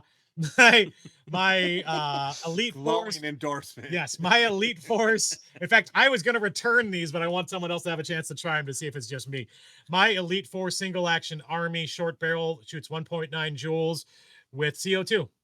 With this, it shot a whopping 0.5 joules. I mean, so it would chrono. How many rounds did you get out of it? I gave up. I was so sad. At some point, I just got pissed off and stopped. I mean, at a certain point, isn't it like just HPA it? I am not HPAing my single action Army. Although now that I've thought, no. So, hey, I'm going to try these a little bit more. Again, this is 2 different brands of these green gas. My projects are I spend money. So this is one of the things. I'm going to see if these work, because there are people. Here's what I'll also say, guys. If you're running a CO2 pistol, I don't know why. Like, I bought these for the single action Army because that's the only way they come. And I wanted to do this for like quick draws and stuff like that, where they had a little bit more punching power. Well, CO2 replicas are built with heavier springs. They are for more gas discharge, which is why maybe that's not enough for this, because I got shots, but it didn't shoot well. And also there was still air still in them at the end. So it could just be that it's not strong enough to pierce, because you're really not piercing. You're actually just pushing. You're just suppressing. Pushing on the valve. So we'll see. But here's the other thing I'll say. I generally don't like CO2 pistols. I don't like CO2 mags for my regular guns because you're going to frag your gun. It's hard on the gun. It's hard on the gun. Super temperature dependent. Yeah, like there's just... All CO2 guns shoot hotter than they should. Yes. Because it's CO2. So if you have a CO2 gun, you're like, oh, I can't play with it. I also happen to be one of those people who thinks that chronoing pistols is stupid. But I get it. But I don't get it. I hate it. As I'm over here wanting to buy new mags for my green gas and go to CO2. Because I'm sick and tired. Because they're going to shoot. Sick and tired of things going bad on my green gas. That's a thing. That is 100% a thing, guys. I'm just saying. Gas in general is so niche, and but if you have a GBBR, come out to batteries not included in July in at Crossfire. Yeah, I'm not like, I don't carry a pistol often anyway. I know that if I ever bring my single action Army out to a regular game, not something themed like a quick draw or something that we can get away with that, they're going to go, oh, that shoots 1.9 joules with 3 2s. You are now a sniper. No. Yeah, that is now a sniper rifle. You have a med. You have a minimum engagement distance. So that's one thing I'm going to work on these ones. I'm going to do a video on this crazy wackadoodle thing. This is the Ace Tech Quadra S tracer. It's a compact tracer. It is meant for pistols. I've seen some other reviews. It's cool looking. It does not. I think it's made for a Glock. Like I was saying before, it smoke? It doesn't. No. So those of you who are now in the e-shooter Smoky BT world, this is a step down. What I need to test to see how red works through this, because this is an Ace Tech. Although I've used other Ace Techs. If you haven't seen my tracer video, it's not the greatest because we shot the camera angles were too far, so it's kind of hard to see.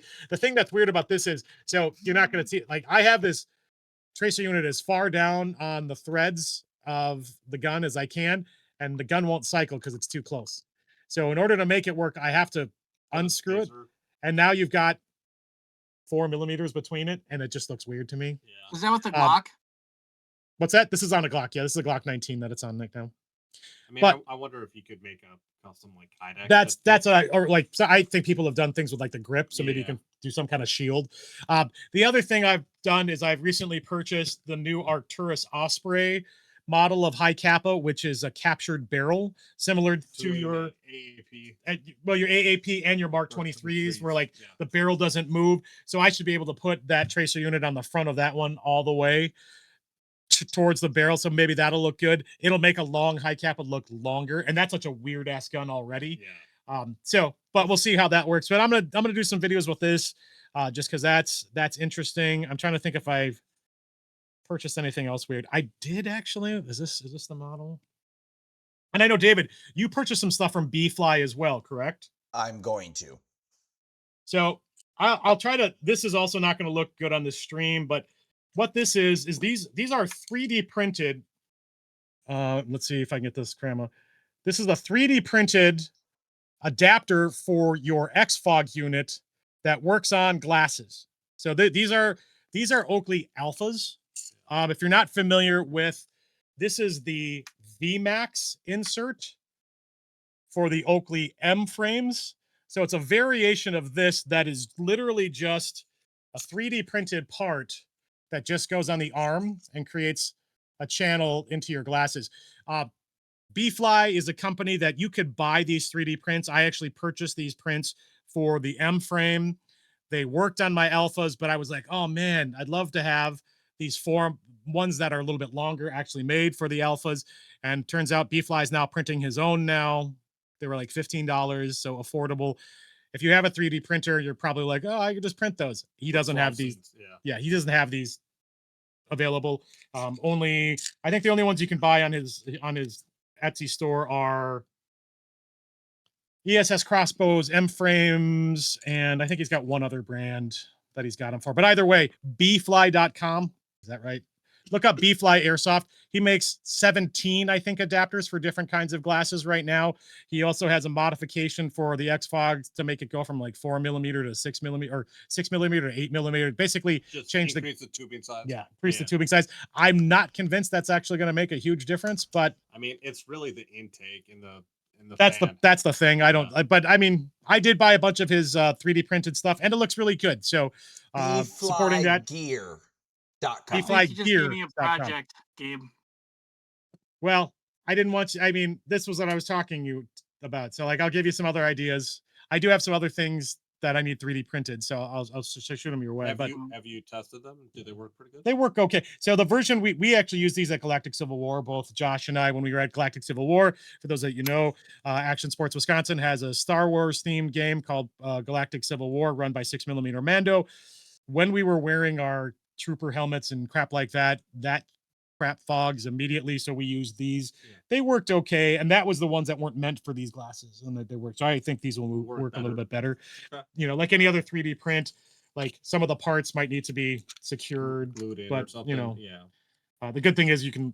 So these again, this is the armature piece, or the part right there that just does the flow, and then there's an adapter, an elbow adapter that goes in, that can go up, can go down. So you can direct it whether you're wearing a helmet or a hat, or you want to wear your XFOG around your neck, whatever. So these are things I'll start wearing a little bit more. You'll probably see them at Action Sports this weekend for AMS is Northern Front 6 just because it's going to be rainy on Friday, and depending on what we have to do, probably gonna do that. And David, what were you gonna buy from them? Were you gonna buy the gauge changer? Yeah, I'm gonna buy the bore kit, the XFOG upgrade bore kit probably, and then they have like the B-Fly tubing stealth, and I just might buy everything. Screw it. I bought everything but the gauge change.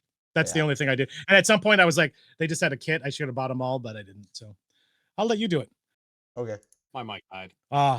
So I'm using yours. We're gonna share. We're gonna share. We're gonna mouth this together. All right. I'm just looking to see anything else here. Well, green gas, like yes, 100%, Nate. CO2 is obviously going to be way powerful, and some guns are frankly made for it. Well, that's literally how they're designed. Yeah, that's the single action armies. They don't got a lot else going for them. But power is one of them. How drunk are you is the question. If a man drinks like that and does not eat, he will die. I mean, that's why he's trying to gain weight so he can drink more. Yeah. The fact that he's had 3 drinks, he's like 90% alcohol right now. Like when he wears his 2 15-pound plates, he's 100 pounds. Yeah. I think that's your third. I think that's your third. Yeah. Okay. Not just drunk. It's only a second old fashioned. I have a hot take. Let's do hot takes. Hot takes. Let's close out with hot takes. Let's do it. Fields, stop caring about FPS and let's go all to the jewels. I don't have anything to say. I don't think that's a hot take. I don't think that's a hot take either. I'll be honest. I'm just gonna say that's just the standard now. And I think the hot take is big legs behind the times. And big legs is a proper chrono. It's got jewels on it. Yeah. I would say that I have yet to play anywhere in Minnesota that does jewels. It's all FPS. I mean, here's the thing. So here's the thing that sucks. 500 FPS with 0.2s with jewel creep on an HPA you will destroy people with like 4.6s. The thing that bothers me, so like so sometimes Twin Cities Airsoft uses their big blues, which pisses me off. They're not the best, but on like GAG they usually have regular chrono radar, or not radar chronos, the light based modern chronos. I'll just say modern chronos. When I go out, I usually bring out some extras for Thomas's game. I'll bring at least 2 of my chronos. I think David was going to bring. Like we'll have more chronos so we can get people through chrono faster. I don't even speak FPS anymore. No.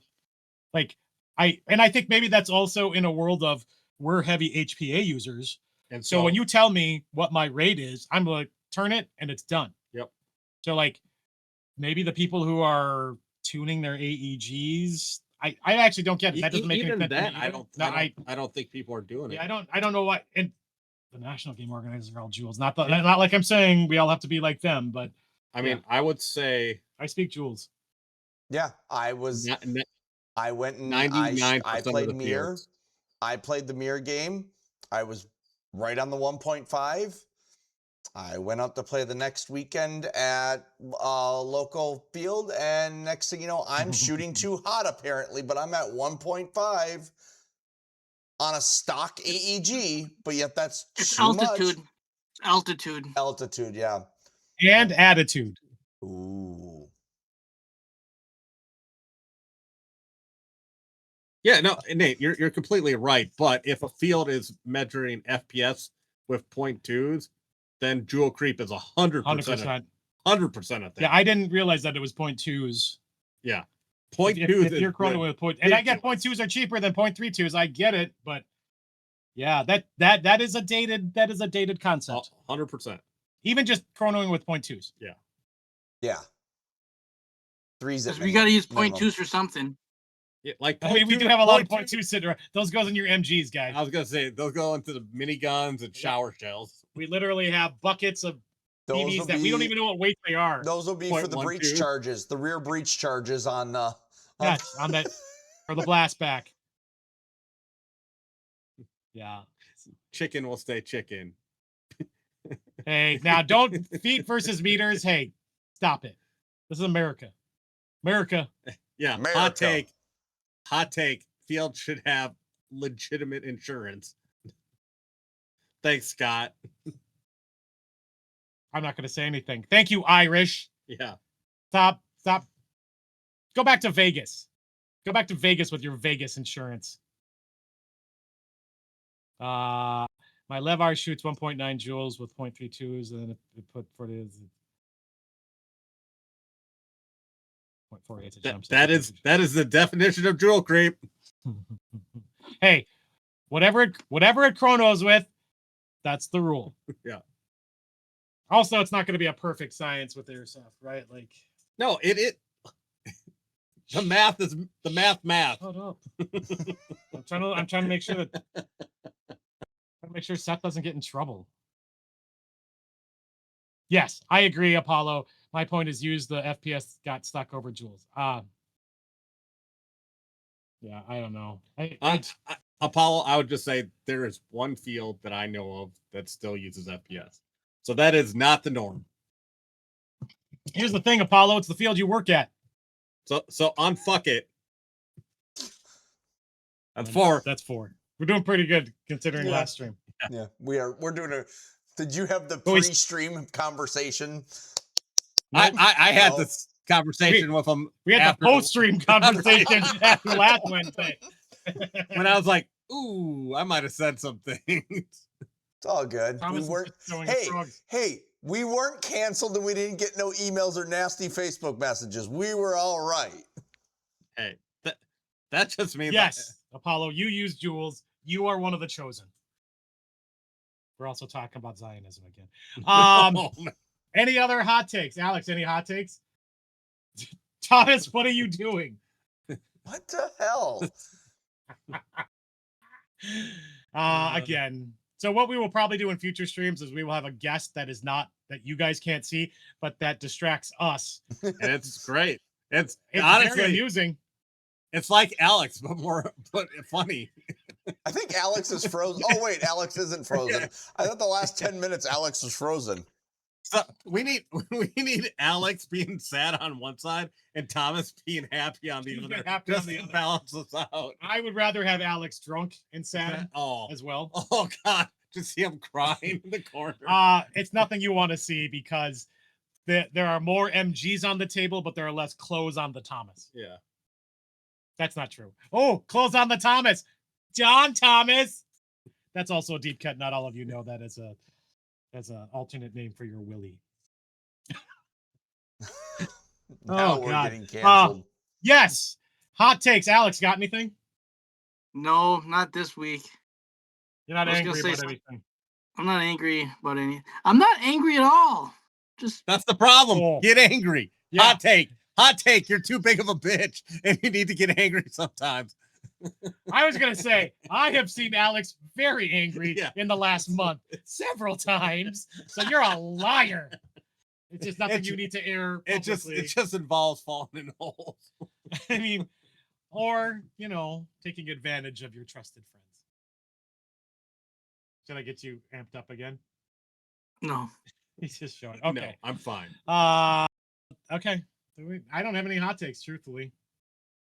My hot take is lots of big games coming up. Start watching damn videos. play something different. Play something at a different field than you're used to. Yeah. Challenge yourself, people. I mean, you don't know if you're gonna like something until you try it. Yeah. Hot take. Try a hop up with no bucking.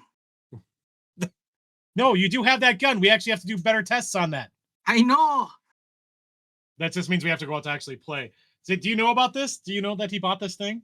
Alex, tell him about it. Well, I bought this hop up that has no bucking in it. Okay. I mean, give us a little bit more. Thanks, Alex.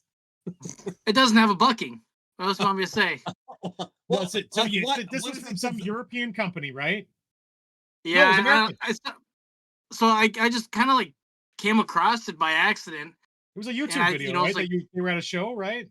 I mean, I think I saw like a YouTube short, and it was at the one show in Germany. I don't know what that was called. Germany Airsoft show. Sure.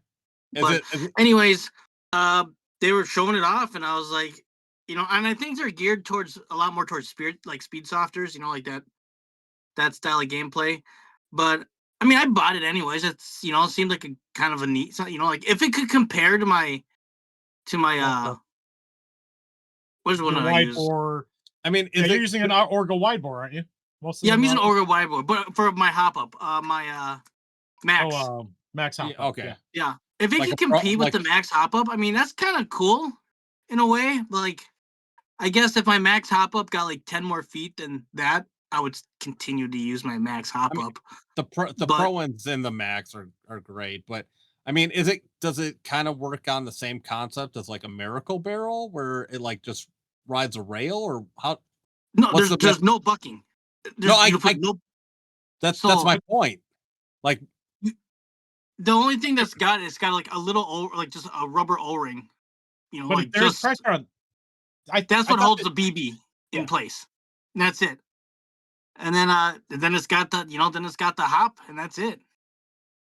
but how's it imparting the hop? It's I don't know. It's just straight nub. It's straight nub. There's no Oh. rubber or anything. That's fine. It doesn't have to be rubber.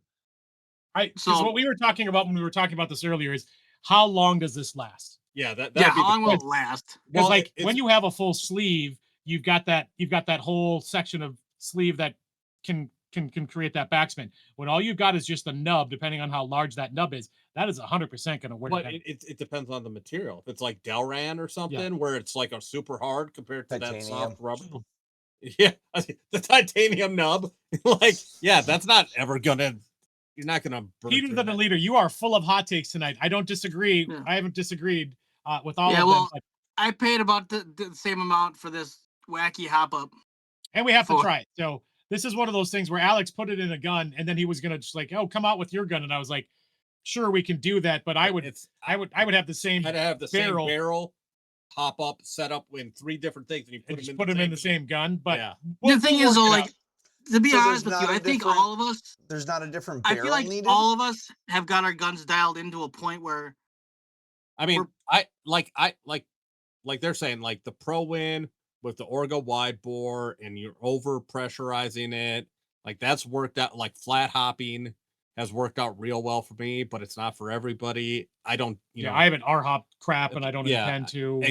if you're getting into ER hopping and you're extending out your, you know, your patch length and stuff like that, there are 100 different ways to do this, and everybody has a different opinion on it. It's just figuring out what works for you. The reason I like the Pro Win with the wide bore and flat hopping is because it's dummy proof. Any idiot can put it together in 5 minutes. Yep. And so like, and that's, for me, that's more important than, you know, than the extra. And this is where there's some guys who are natural futzers. Like I'll just like Alistair reached out to me recently. He's like, "Yep, my DMR shoots 300 feet," and I'm like, Bullshit. "I need to see it. Yeah. I need to I see it." don't He goes, "I believe you. ranged it. I got a new rangefinder," and I'm like, "I still need to see it because I am shooting a He needs to turn 2.8 it jewel off of sniper inches. rifle." Yeah. Yeah. well, like I was saying though, I feel like between like me, Gabe, you know, like our crew of guys, I feel like all of our rifles are roughly shooting the same. I Yeah. feel like, you know, we've all got our way we dialed it in. I feel like they're all roughly shooting in the same area. I just, like I said, like, you know, like if I just gauged it with Gabe's rifle or somebody else's rifle, I mean, I would be happy with that. You know, like, Yeah, because You know, like- I mean, like you said, if you're talking 5 feet plus or minus whatever, you're talking 10 plus. Well, maybe it's worth. Yeah, You know. I mean, it's just like if you're getting into like, hey, I don't have to worry about buckings, and I don't have to worry about something else that I gotta switch out. And like this was all in a barrel, right?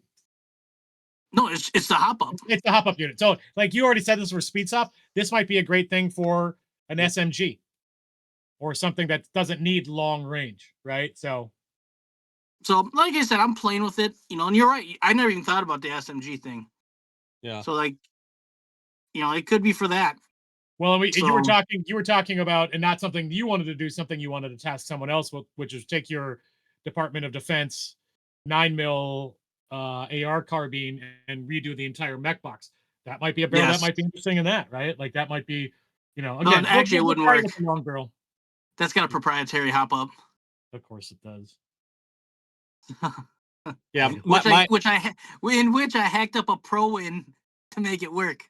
My Kythera with a wide board with a 6.23 Orga flat hopped is getting just over 300 feet. And it's like I think that's a real standard like that most people can achieve. This gun's shooting at 3 joules, shot very far. So when your friends have a Kythera and you've chronoed and they go, I'm at this pressure, but you're running a fusion, and you give them your tank and reg, and they plug in and you might be shooting 3,000 or 3 joules at a gag. It wasn't my fault. Yeah, but I was murdering. But there's people of holes in.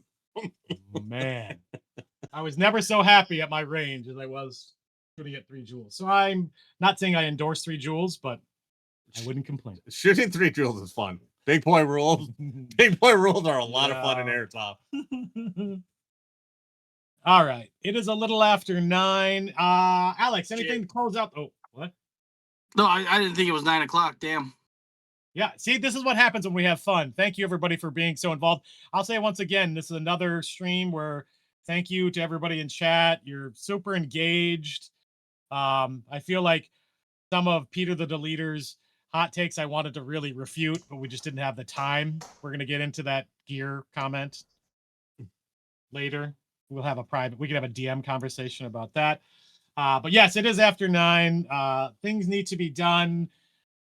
Caleb needs to be at the airport at 5. He's finally leaving? God. I'm fine. Hey, don't worry. I'll join next week from Pennsylvania. Yeah, he says that he'll be too busy. Yeah. But if he wants to, we'll be available. Well, there. So, we'll just hide over on my channel. He doesn't follow it, so.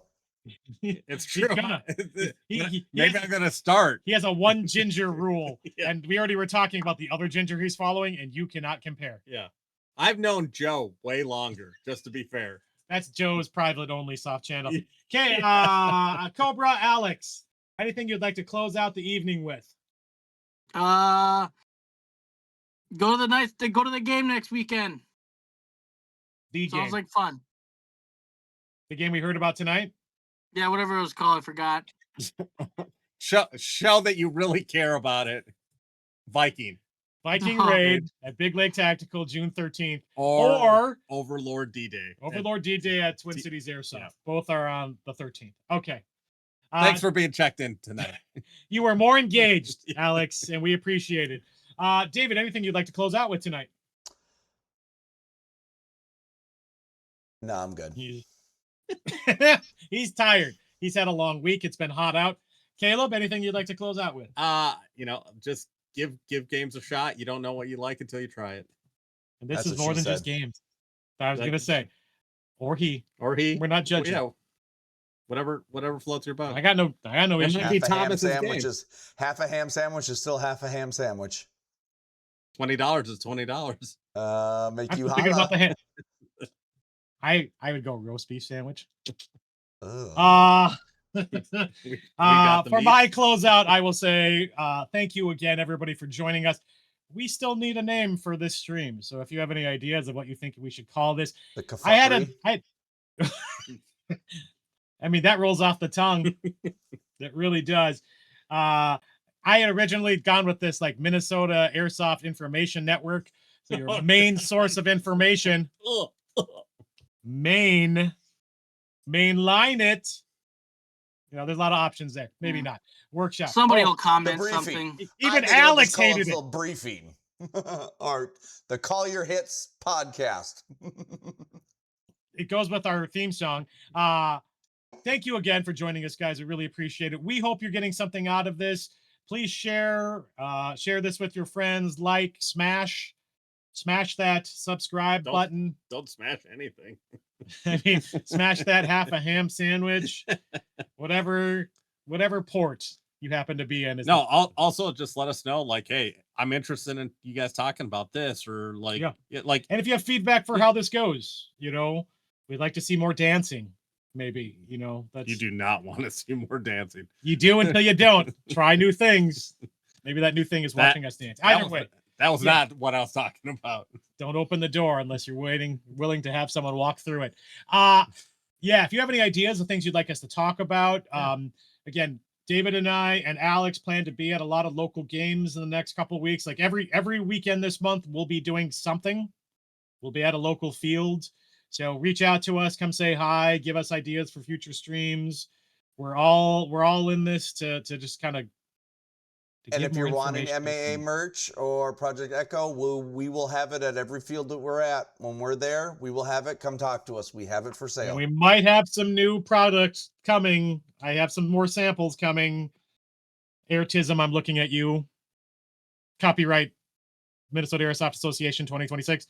I need a whole case of those for the whole Project Echo team.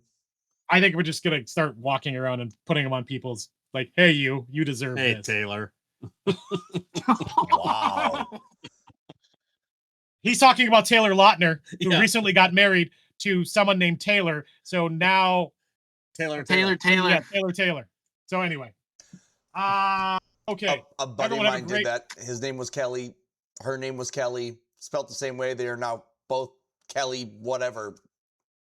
And they share the same, they have their last names or their middle names have the same starting initial. Tell me it's not a K. And with that, I don't know, even I lost count. Everybody have a wonderful evening. Be safe. We hope to see you on a local field or a farther out field soon. Everybody be safe. Talk to you later next week. Next week. Thanks for tuning in, guys. Thanks, everybody. Smash the subscribe. Come on, Alex. Say it. Say it. You do that so naturally, Alex. Game on. Let's go. Minnesota.